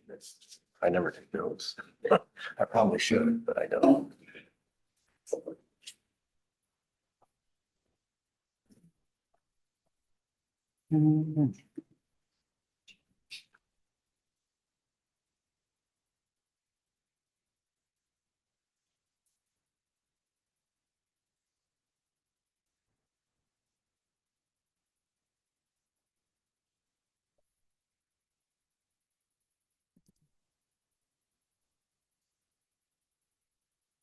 Okay. Thank you, Your Honor. And I apologize, I'm getting over some crud. So I had to bring my medical supplies with me up here. So this is one of my favorite presentations to do every year because it is so informative to all the work that we will do, not only for the next 12 months, but many months thereafter. This is a direct reflection of how residents feel about our performance. It is another data point in now 12 instances of conducting the survey, going back all the way to 2014. So we have excellent trend lines to tell us important things about what residents think it's important that we're doing, how they feel we're doing in those areas, and what they would like us to be doing in the future. Now, many of you have already seen these resident surveys multiple times. Some of you haven't, so slow me down if there are questions that you've got about the report. I hope all of you had a chance to kind of get through it initially. Know that this is not the end of our analysis. Actually, it's just the very beginning of it. And we have extremely powerful tools now and a much improved report than what it was just 10 years ago or so, that help us get more and more insights. And so what I didn't have in the packet for you when we put it out was some of more of that demographic analysis. We're still doing that. What I'll show you tonight includes more of those demographic differences we see across, specifically presence of children in the family, geography, think neighborhood, and most importantly, household income. Okay. So the first slide is one that you've seen before. I'm not going to go through all of these points. It gives you some of the basics about why this is a statistically significant representation of current attitudes among residents all across the city. There is a weighting process that we use to make sure that regardless of what the actual respondents are by age, neighborhood, so on and so forth, sex, that we can weight it so that no one response is out of proportion with what you'd expect to see with the general population of the city of Clive. Two that I do want to call out, we did see a decrease in the number of respondents. This is the fourth consecutive instance of doing the survey where we've seen that. We even left the response time open an extra 2 weeks, 8 weeks this time as opposed to the typical 6. And what I think is happening is what we're seeing nationally, a lot of survey fatigue. So we'll have to be paying careful attention to that because we really want to make sure that we stay at that level where we get representation across the city and that we had that plus or minus of about 5%, which we've been able to preserve with this instance. When you're comparing 2024 to 2026 results, a statistically significant difference is going to be 6.9 percentage points. That is not the same for statistical significance when you're comparing neighborhoods within the 2026 data. But if you're going 24 to 26, that 6.97 is what we're looking for. The last thing then is about benchmarks. There are a number of other communities, usually in the range of 300 to 400 other communities that are asking this same battery of questions within the last 5 years. When we talk about the benchmark, Polco is looking at the last instance that those communities did the survey within the last 5 years and asked the exact same question that we did. So when we talk about where we rank, there'll be some variability between how many cities we're being compared to, but just know with some exceptions, we're usually talking about 300 to 400 other cities. Here's the other one to know because geography is a prominent way to think about the survey results. Gives us a whole lot of nuance and even more nuance than I was able to suss out of the survey in 2024, which I'm very excited about.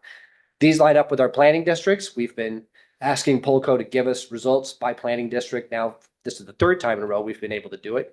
So it's an exciting new level of data for us. The whole survey, over 100 questions, is broken into what they describe as facets of livability. When I've shown you this data before, I've shown you that graph, XY axis, which shows you things that people say are important for us to do, and then the quality that they assign with our performance right now. That was up in that top right-hand quadrant. I've asked Polco to produce that again for us. It's not part of the standard report. I have not received that yet, but this gives you a similar type of representation of quality there in green and importance. Interestingly, the number of facets of livability where Clive exceeded the national benchmark there, so it's a darker green than the lighter green, that's a bigger number than we were at in 2024 by a few. There is a little bit of shuffling in the importance that people associate with the different facets of livability, but generally, the 4 that you're going to see in that quadrant where they say this is the most important stuff for you to do. Number 1, safety, not a surprise.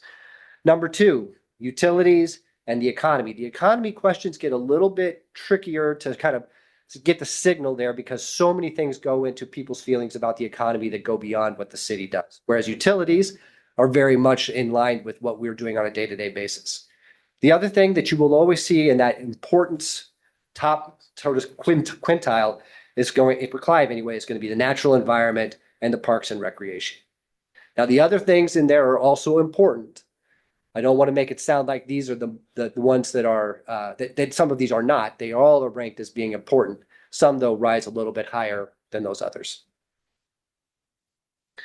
Here's another way to look at the comparison of importance to quality. The quality there, again, is the green, and the importance is there in the blue. So ideally, you like to see your quality exceeding importance, but what's most important is that the two of them are relatively close to each other. So when I look at that cluster at the top, natural environment, utilities, economy, safety, I feel real good when I see that those are all pretty well aligned with each other.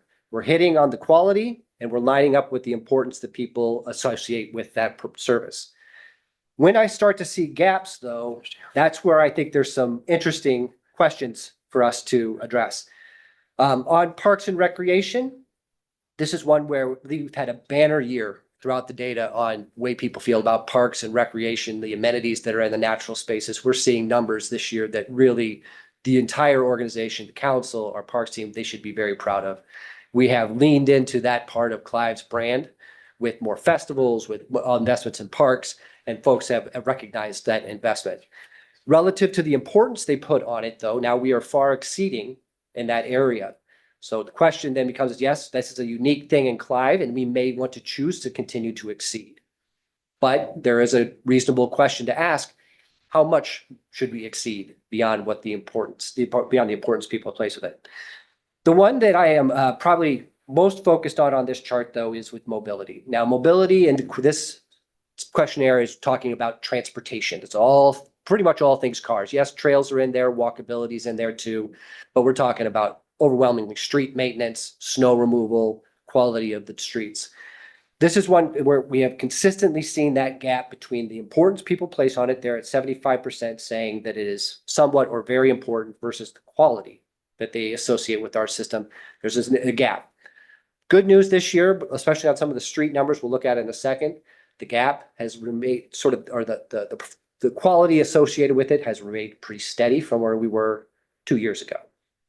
But over time, if you look over, there has been a pretty steady decline. This is part of the reason why all of you have decided to make such serious investments in our streets, and that will likely continue based on what we've seen in the capital improvement plan that was approved last fall. But your residents are recognizing some of that same gap that all of you have seen. Those last three there are also important, but largely are things that are not just things the city does, but that a lot of other partners are contributing to. So here's the headline. And the most important thing I think to take away from this, for the 12th straight year, Clive residents have said that this is the place where they choose to live, and that they're proud to tell other people that they live here and that they would recommend to their friends and family to come live here. They are voting by staying put and voting by encouraging others to come here, saying Clive is doing a really great job and contributing in very special ways to their overall quality of life.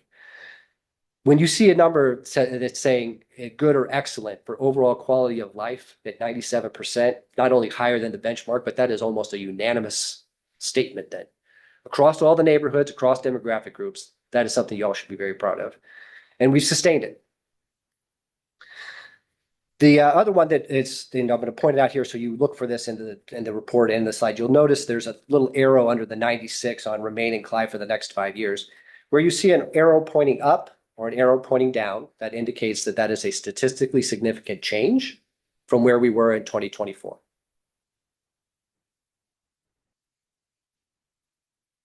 Additional data points here pointing to how high people regard the quality of life at Clive. As a father and a husband, to say that I am in good company as a person who thinks that this is a great place to raise kids makes me feel real good, and it lines up exactly with the priorities the council has set when we say we want to be the premier place in the metro for families. So beyond that big statement about quality of life, the next section of the report that I like to go to is this one about governance. You may recall that in 2024, we were honored by Polco for citing one of the best communities in the country for this cluster of questions that has to do with trust, honesty, transparency. And we continue to shine in this section, though there are a couple of trends that I want to give you some more context, So top of it there, public information services, including the newsletter and the website, much higher. That's an all-time mark for Clive at 89%. The much higher means we are 20% better than this benchmark, which I'm proud of. Similarly, down below, we're much higher when it comes to informing residents about issues facing the community. That's not just something that Molly and I do. We have a dispersed communications and storytelling model in Clive out of necessity. If we depended on just one or two people to do it, we would never get enough content out the door and the quality wouldn't be nearly where we need it to be. By far, the biggest newsletter that we are producing on any given month, I believe it's either the library or the Parks and Rec. I think it's actually Parks and Rec that's bigger. All of the departments, when you're answering the phone, when you're out on the street talking to somebody, when you're running a program, all of these things are ways that we are doing storytelling and contributing, I think, to these all of these excellent storytelling related metrics. We can go down the list though, and I think the council should take particular pride in many of these. Overall direction Clive is taking, 81%. The generally acting in the best interest of the community, much higher than the benchmark, 83%. Being open and transparent to the public, 79%, much higher, not a difference from what we saw last year, but much, much better than the national benchmark. These are things to be very proud of. Now, there are two on the board here that I knew you kind of gave me some questions when I looked at it. One is the overall confidence in Clive government. The other one is being honest. Both of those are statistically significant differences from where we were 2 years ago, but I don't want you all to be too concerned about it because I still think the results are within the range of normal that we've seen over the years. First off, for overall confidence in city government, we're still ranked 7 out of 324. So even though we saw a decline, we're still top 10. And being honest, we're still 6 out of 320. So we're at the top of the heap, even though we've seen these changes. The other thing to note is that some of the reasons where we've seen this governance change, as I looked at the crosstabs, really proves to be about geography. There are a couple of districts that tend to have lower grades for the city on these metrics. They happen to be the districts 6 and 7 out on our far western edge. And so as I'm trying to sort out why that might be the case. What? The ponds. Yeah. The Pond Czar has not been, I will default to the Pond Czar if he thinks that is the reason why, but just to give you a flavor there. So working from District 1 then to District 7. Again, everybody's still, more people than not are feeling positive. But if you ask that question, value for taxes paid, we go to that metric all the time. District 1 from the east, 86%. I'm going to keep working west. 96% District 2, 85 District 3, 94 District 4, 78 District 5, 55 District 6, 68 District 7. Yep. So there are a couple other examples of that on when you look at the overall direction of the city. District 6 was at 59, whereas District 3 was at 100%. Overall confidence in city government, District 6 and 7, far west, were 66 and 64 versus 4 and 3, or sorry, 3, 4, and 5, which were 81, 89, and District 5, 94. So why is that the case? That's fascinating. And you maybe I shouldn't interrupt, but do you have any ideas for for corrective measures for that? Because we've always kind of focused on District 1 and 2 on some of these things, right? So. Yep. So I think there are a few things to us to look into further. I'm not saying these are the answers, but I think there's some merit in pursuing these questions. One is duration of time that they've lived in Clive. Especially in District 7, we've got a lot of new homes. And I think when you look at the duration of the time that they've lived in their home and use that crosstab, people who are older and who have been in the community longer are people who are grading Clive across the board higher. I think that has something to do with where they are in their life stages. Maybe they don't have a kid anymore, which families tend to have a little bit lower grading for Clive than the older folks do. Older people without a child in the house, this sounds terrible from a father. People without children in the house are generally happier, it seems, with Clive services than people with kids in the house. That's just because they're generally not as happy when they Just have happy. young kids. Life stage is a part of it. Yeah. I think the other part of it is how many years have you had to accumulate touches with the city? As an example of that, if you look at nobody across the districts attends a lot of public meetings, but if you look at attended a public meeting, District 6, 3%, compared with 26% in District 5. Not only are maybe they not accumulated as many touches, but they're not engaging with the city to be able to kind of grade those services based on those experiences that they do or don't have. So I think that those have a couple of reasons, but certainly worth more investigation. It may be that this is the cue we need to really start to ramp up some of our new resident communications with folks and some welcoming programs for new residents so that in those first 3 to 5 years when they're in Clive, we have a chance to make a good, strong first impression. But all that aside, when I say that we're still within the range of normal, look at that. These are the comparisons for 22, 24, and 26 on overall confidence in Clive government. The variability really has been in how much do people associate Clive with excellent versus good. The good numbers stayed about the same. And then whatever doesn't stay within the good has slipped into the fair category for both 2020, for 2026, which is on the far right side of the screen. It looks a heck of a lot like what we did in 2022. So I think we're in the range of normal. Yes, we want to be attentive to this, but I wouldn't put too much emphasis on those two results. Public safety. This is an extremely strong result for our public safety team, well deserved. In the past, I think we've had some lower numbers in the perception of public safety that in our first district than we have in other parts of the city. The data does back that up. However, I found more nuance this year than I had previously seen, and I think it is really worthy of calling out. When your people are asked about police services, so that second number there, we're at 96%. We have high numbers across every single district in the city. I don't think that then when you see overall feeling of, when we look at things like property crime, which is one where we saw 73% in the first district versus safety, sort of a sense of safety or not having that risk out in the sixth district at 100%, fifth district 94, seventh district 86. In fact, all the other districts significantly higher than District 1. I think this is less a reflection on policing and more a reflection that people feel like they've got more exposure to the risk. So does that make sense? It's not how they feel about how the police are doing their job. It's just how they feel right now about some of that exposure to risk.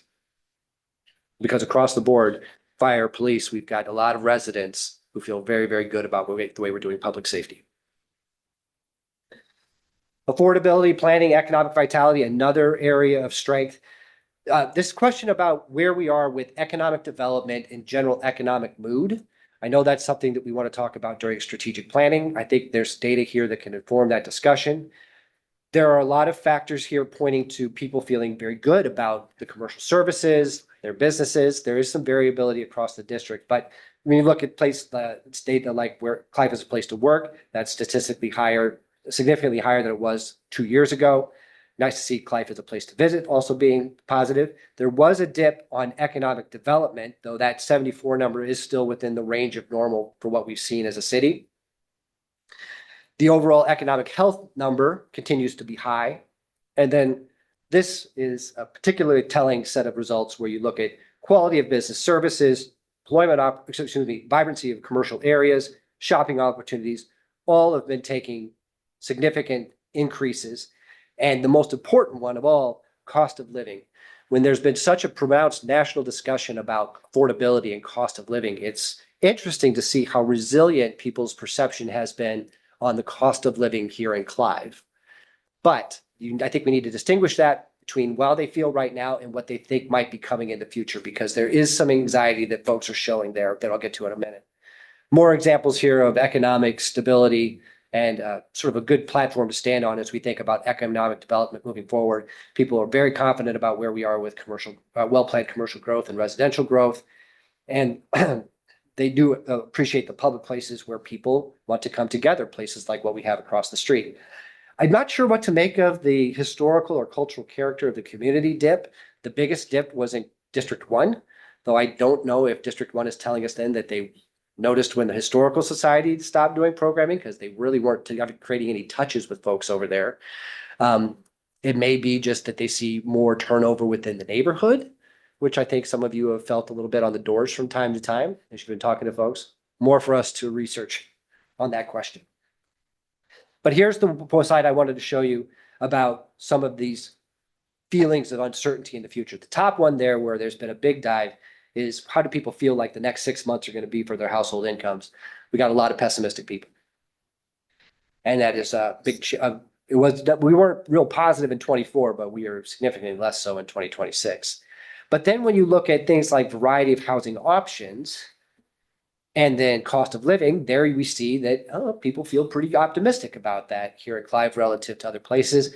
But then when you ask them about the availability of affordable quality housing, what I see in that number that has changed is a lot of concern about being able to stay up on top of these housing costs in the future. All things to us to consider as we get into the housing discussions in the strategic planning. Overall quality of Clive's utility infrastructure, very favorable. But this is the area where we did see the biggest dive of any single factor, and that was with drinking water. We expected to see some changes.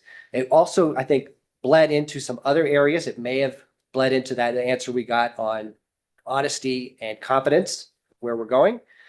It definitely, I think, bled into how people are feeling about stormwater management, which also took a statistically significant change. Does this say something about the way that the city managed the lawn watering ban? I would say probably not. If you look at the report there at the bottom for utility billing, it still remains extremely high. And when you think back to the customer service number we talked about earlier, that also remains very high. So I don't think that what we see in this result is people saying, city, you screwed it up. I think what you hear people saying is, I have a cluster of concerns right now about my drinking water that I didn't have before. Is the water safe for me to drink? Is the water going to make me sick? Is there something maybe related to cancer? Boy, I really don't like it that I can't go out and play in my lakes, streams, and rivers. That's that cluster I think that we're feeling or seeing in that drinking water result. I mentioned it before. I want to mention again, natural environment and parks had a banner year. Take a look at parks and recreation opportunities. The plurality think that Clive is not just good, but excellent this time around in those areas. That's a great win for our parks and recreation team. And then this slide where you have all of these statistically significant moves in the right direction for city parks, recreation centers and facilities, opportunities to attend events, adult education, opportunities to attend special events, all of that higher than where we were just 2 years ago. This has been a focus for the community. It has been a key part of how we make our brand sticky with folks. And here's the result. You have residents who have responded. The transportation system is one there where we know, again, going back to where I started, you've got that gap between the importance and the quality that people assign to this in Clive. And you see that play out on that top number, overall quality of the transportation system. We've had a leveling out over the last 2 years, but if you look at the broader 12 years, it is a story of decline, and that's why you have responded appropriately with the capital investments that you're making. There are really bright spots to call out, though. Some street cleaning is one of them, but the one that I think is even more important than that is snow removal. Really proud to see all of our parks teams and our public works teams recognized by residents for the excellent work they do to get snow and ice removed when it starts to fall in Clive. This one is one we've only been asking about for the last couple of years, but it's particularly important to me because it tells me where should we putting our focus with storytelling tools. Doesn't tell us which stories necessarily to tell us, but it tells us how do people want to get information from the city of Clive. Top of the list, the newsletter. Now, we are much higher than the benchmark. This is one of those where I said it was a bit of an outlier. Only 40 communities have asked this question in the last 5 years. So we're number one among those 40. I wouldn't be surprised over the years if we stay very high. That newsletter has a ton of street cred. All the newsletters have a ton of street cred, so we want to keep doing those well. Really, next to it there is the website. Website's important because also allows us to create content that's multi-purpose across different platforms. And then last, I think our third most important is going to be the direct mailers. All of it adds up to what you see there at the bottom, which is positive word of mouth, friends telling friends about what's happening in the city of Clive. Extremely valuable. So our special question section this year had to do with a number of rec programming opportunities and with a number of capital investments that we might choose to make. The numbers there on the left or percentages are percentages of folks who said that it was essential or very important for us to do these things. And what I'm happy to see is that they line up very well with a number of things we're doing right now. So the youth programming, think about what's happening at the library, street, through our summer fun and splash program. I got the name of that off, I think, but or after our summer program for students. Sun Fun and Splash. Thank you, Richard. I think I got all the words right, just in the wrong order. So that is a strong signal that we need to keep delivering for those kids in the summer and in after school times. But notice that 72% senior programming and social activities. That's one that is now an area of growth, I think. And our library especially has a lot of senior programming right now. What might we be able to do in addition to that? How could this data now inform how we think about the programming plans for these new assets that we've built throughout the city? On the capital side, and I think this is particularly important because it's giving us a strong signal about the difference between how we use our existing assets, connecting our existing assets versus building new assets, okay? People talked about renovating or enhancing existing parks, connecting the natural spaces, keeping those trail connections, better fill in those gaps. What people were less enthusiastic about, though, were new assets. So maintain, renovate, connect existing assets before pursuing major new facilities while using grants, partnerships, and other external funding to limit tax impacts. When we did ask people whether they were interested in paying additional taxes, only 30% were willing to pay any additional tax. Excuse me, approximately 30% were unwilling to pay any more taxes, and only 20% supported an additional $1 to $25. So it's very tepid support for wanting to pay more, but they do want to see us take care of what we got and enhance what we've got. There were two specific capital projects that you asked us to include in the special section. One was the columbarium. The other one was the dog park. On the columbarium, 20% said that it was essential or important to build. On the dog park, 29% said it was essential or important. This is a busy slide that you all can come back to, but we like to call out those areas where you've seen a statistically significant change. Again, the biggest move on all of this actually was on the negative side, which was with drinking water there at the top, where we went down 23 to 24 points. But back to the positive, there are so many here to call out. Adult education, nice call out for our recycling services, plus 11. Volunteer opportunity, that's something we've talked about a lot over the years, whether people are feeling connected as volunteers to Clive. This suggests that people are feeling more and more that they have opportunities to do the type of volunteering that they want to do. K-12 education back up to 85%. Nice to see us crawling out of the COVID hole that we've seen and some of the past results. Okay. These others that we've talked, that we see on this slide around economic development, government being honest, we've already spent some time talking about those. But here they are in a single spot for you to reference. Clive in the top 10. I'm very happy that this is a busy slide because it means we've got about 24 different areas here in just about 100+ question survey where Clive ranks among all these other communities using it in the top 10. We've talked about many. I'll shout out to a few more. The value for taxes paid, absolutely essential, especially when we're talking with legislators about why it's important that we build a property tax system and a general revenue system for cities that is fair and allows us to do what residents are asking us to do. Well-planned residential growth and commercial growth. Those are wonderful, wonderful accomplishments for our community development team and for all of you who helped direct that through your policy work. The affordable high-speed internet, if you were looking over the last 3 instances of doing it, not only did we see a jump of, I think it was a double-digit jump this year, we saw a double-digit jump the year before, the instance before that too. And you can map all that back to when we had some unusually low numbers before the build out with MetroNet. Yep. And as the market has come to Clive, they are making money, they're bringing great services, and residents are responding, telling us that they think that now they're getting what they expect. Direct link. So here are my core findings, and they are open for revision and for everybody to add to them or subtract if you don't believe this is the right direction. I want to be sensitive about shaping this too much for all of you because we should all spend time with this data and see what it tells us. Number one, though, biggest headline, protect Clive's core strengths. These strengths are extremely strong. They're not just flashes in the pan for Clive. We've sustained this for over a decade. Safety, parks and trails, natural spaces, customer service, quality of life. I'd throw in there the being honest, preserving trust. Those are all things that are absolutely critical to what Clive is today, what we have earned, what we have become, and what we want to be in the future, so we should protect it. Water now is in a place where the conversation has significantly changed from where it was before.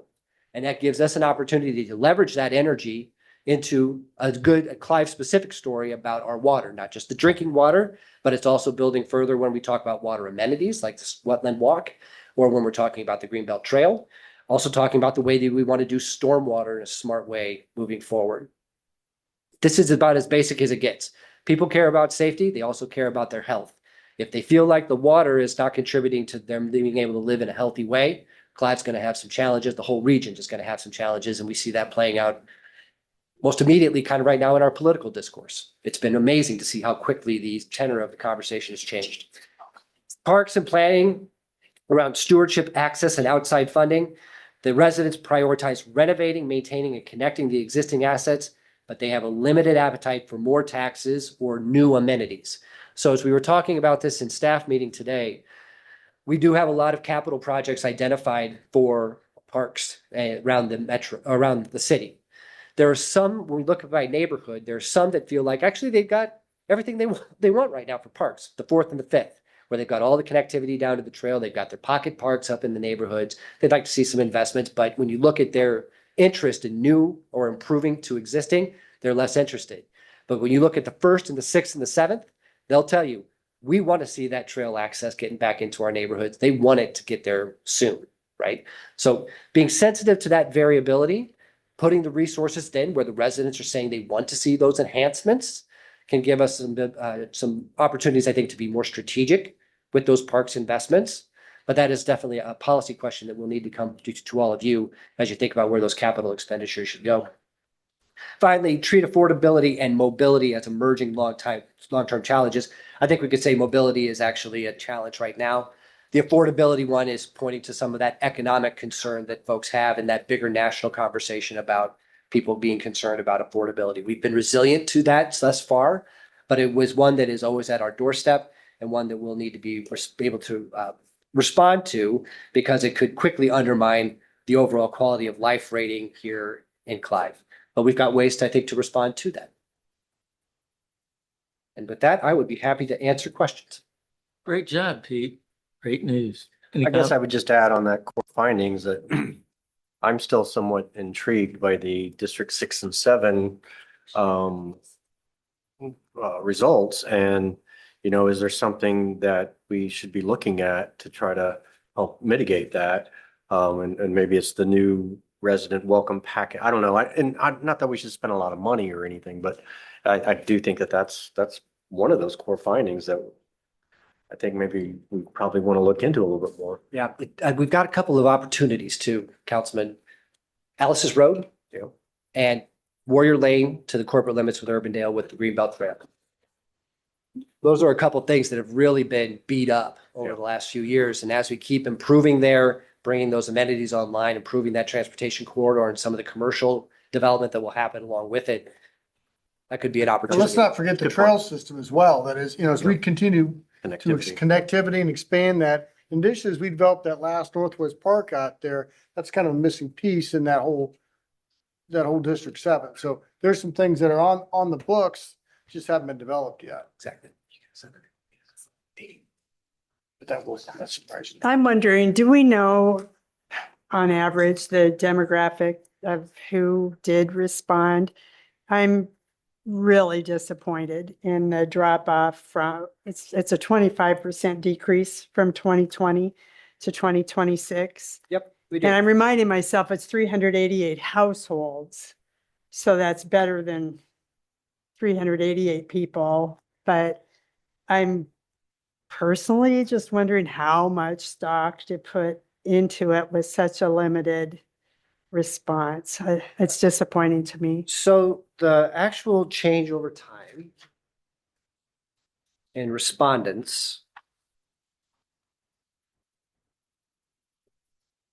14% or 15%. I'll have to pull that. I've got that data for you. Yeah, I just calculated 2020 to 2026 and it is a 25% decrease from that time. So that seems high. I think the highest number we've had was 450 was the number. it said 520, I think. Yeah, I saw for 500. 2020. 520, Yeah, I okay. saw Yeah. 500. Okay.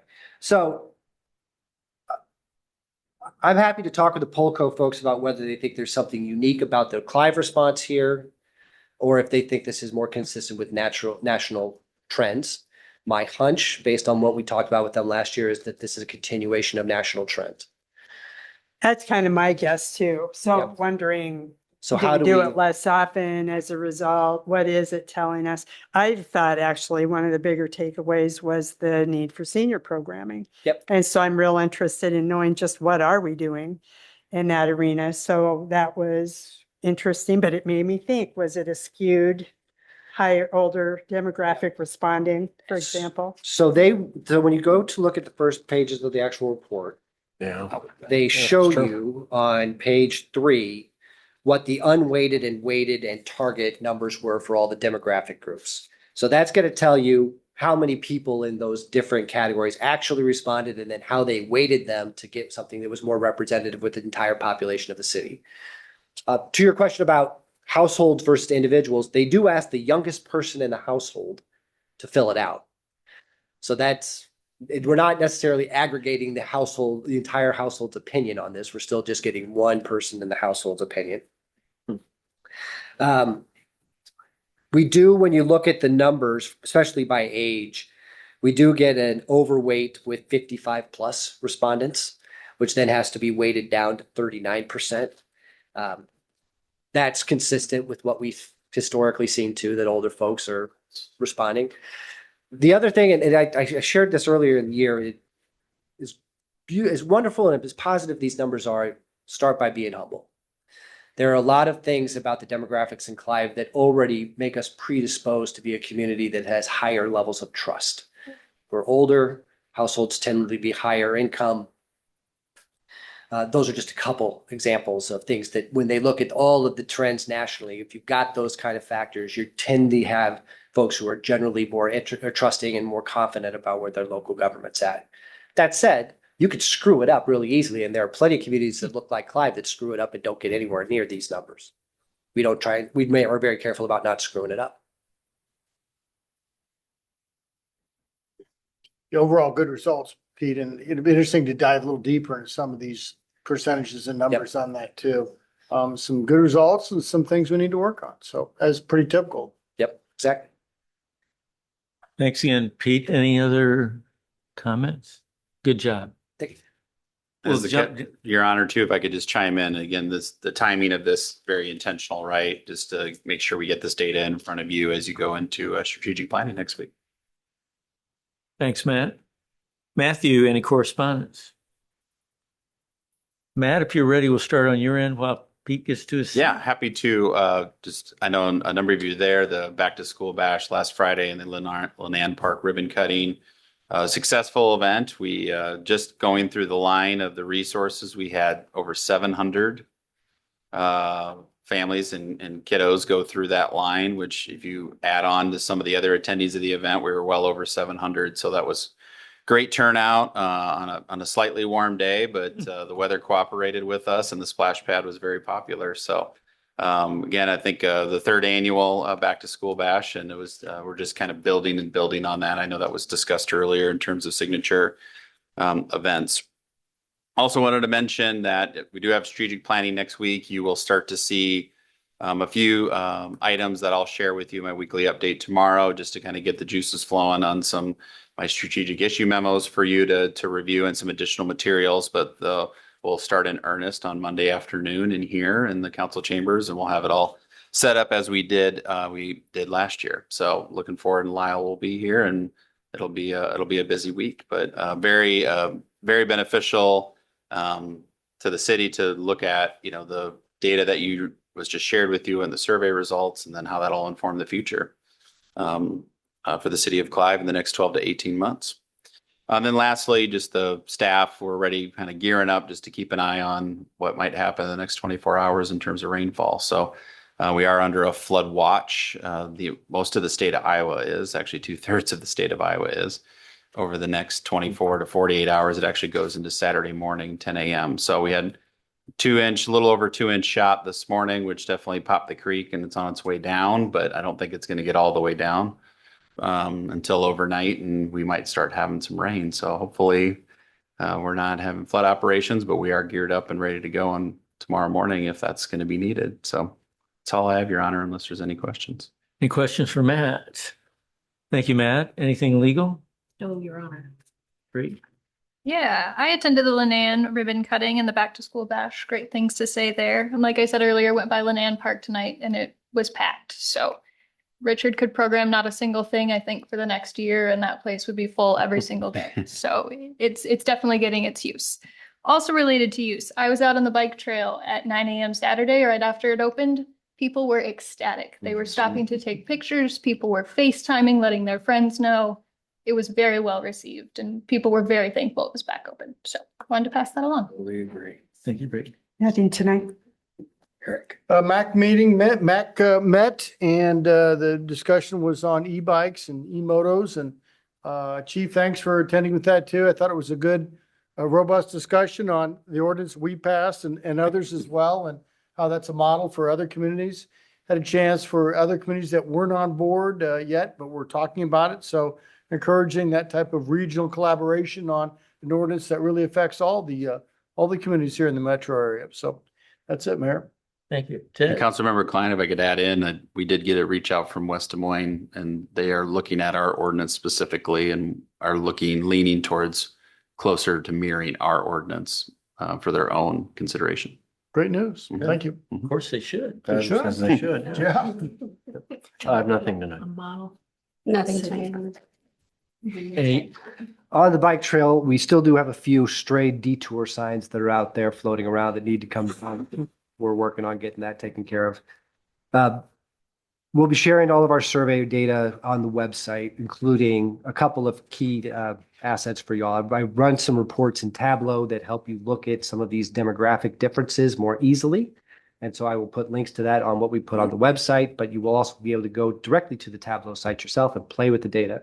If you're somebody who likes to play with AI tools, this is one of those great applications because it is very good at looking at big data sets and seeing relationships that are harder sometimes to pull out. So that's how I was able to start playing with the tools, and it's actually been very rewarding. I've found a lot of new nuance that I previously would not have been able to see as easily. When I say the other partner organizations, I'm thinking of CIWW. They obviously need to know about the water stuff. I swept to Metro Waste, though. We want to let them know about the strong feelings about the recycling and other solid waste pickup. And then the schools, we want to show them some positive numbers. Lastly, SQR participants, the money's starting to come in. Tomorrow we'll get an update on where we sit with the number of folks who have secured their spot in the program. But I am very confident that we'll fill up the dance card as we have for multiple years in a row. It's a really popular program. That's all I have, Your Honor. all right. Any questions for Pete? Anything else for the good of the order? A lot of great news tonight. Thank you all. We'll adjourn at 8:11.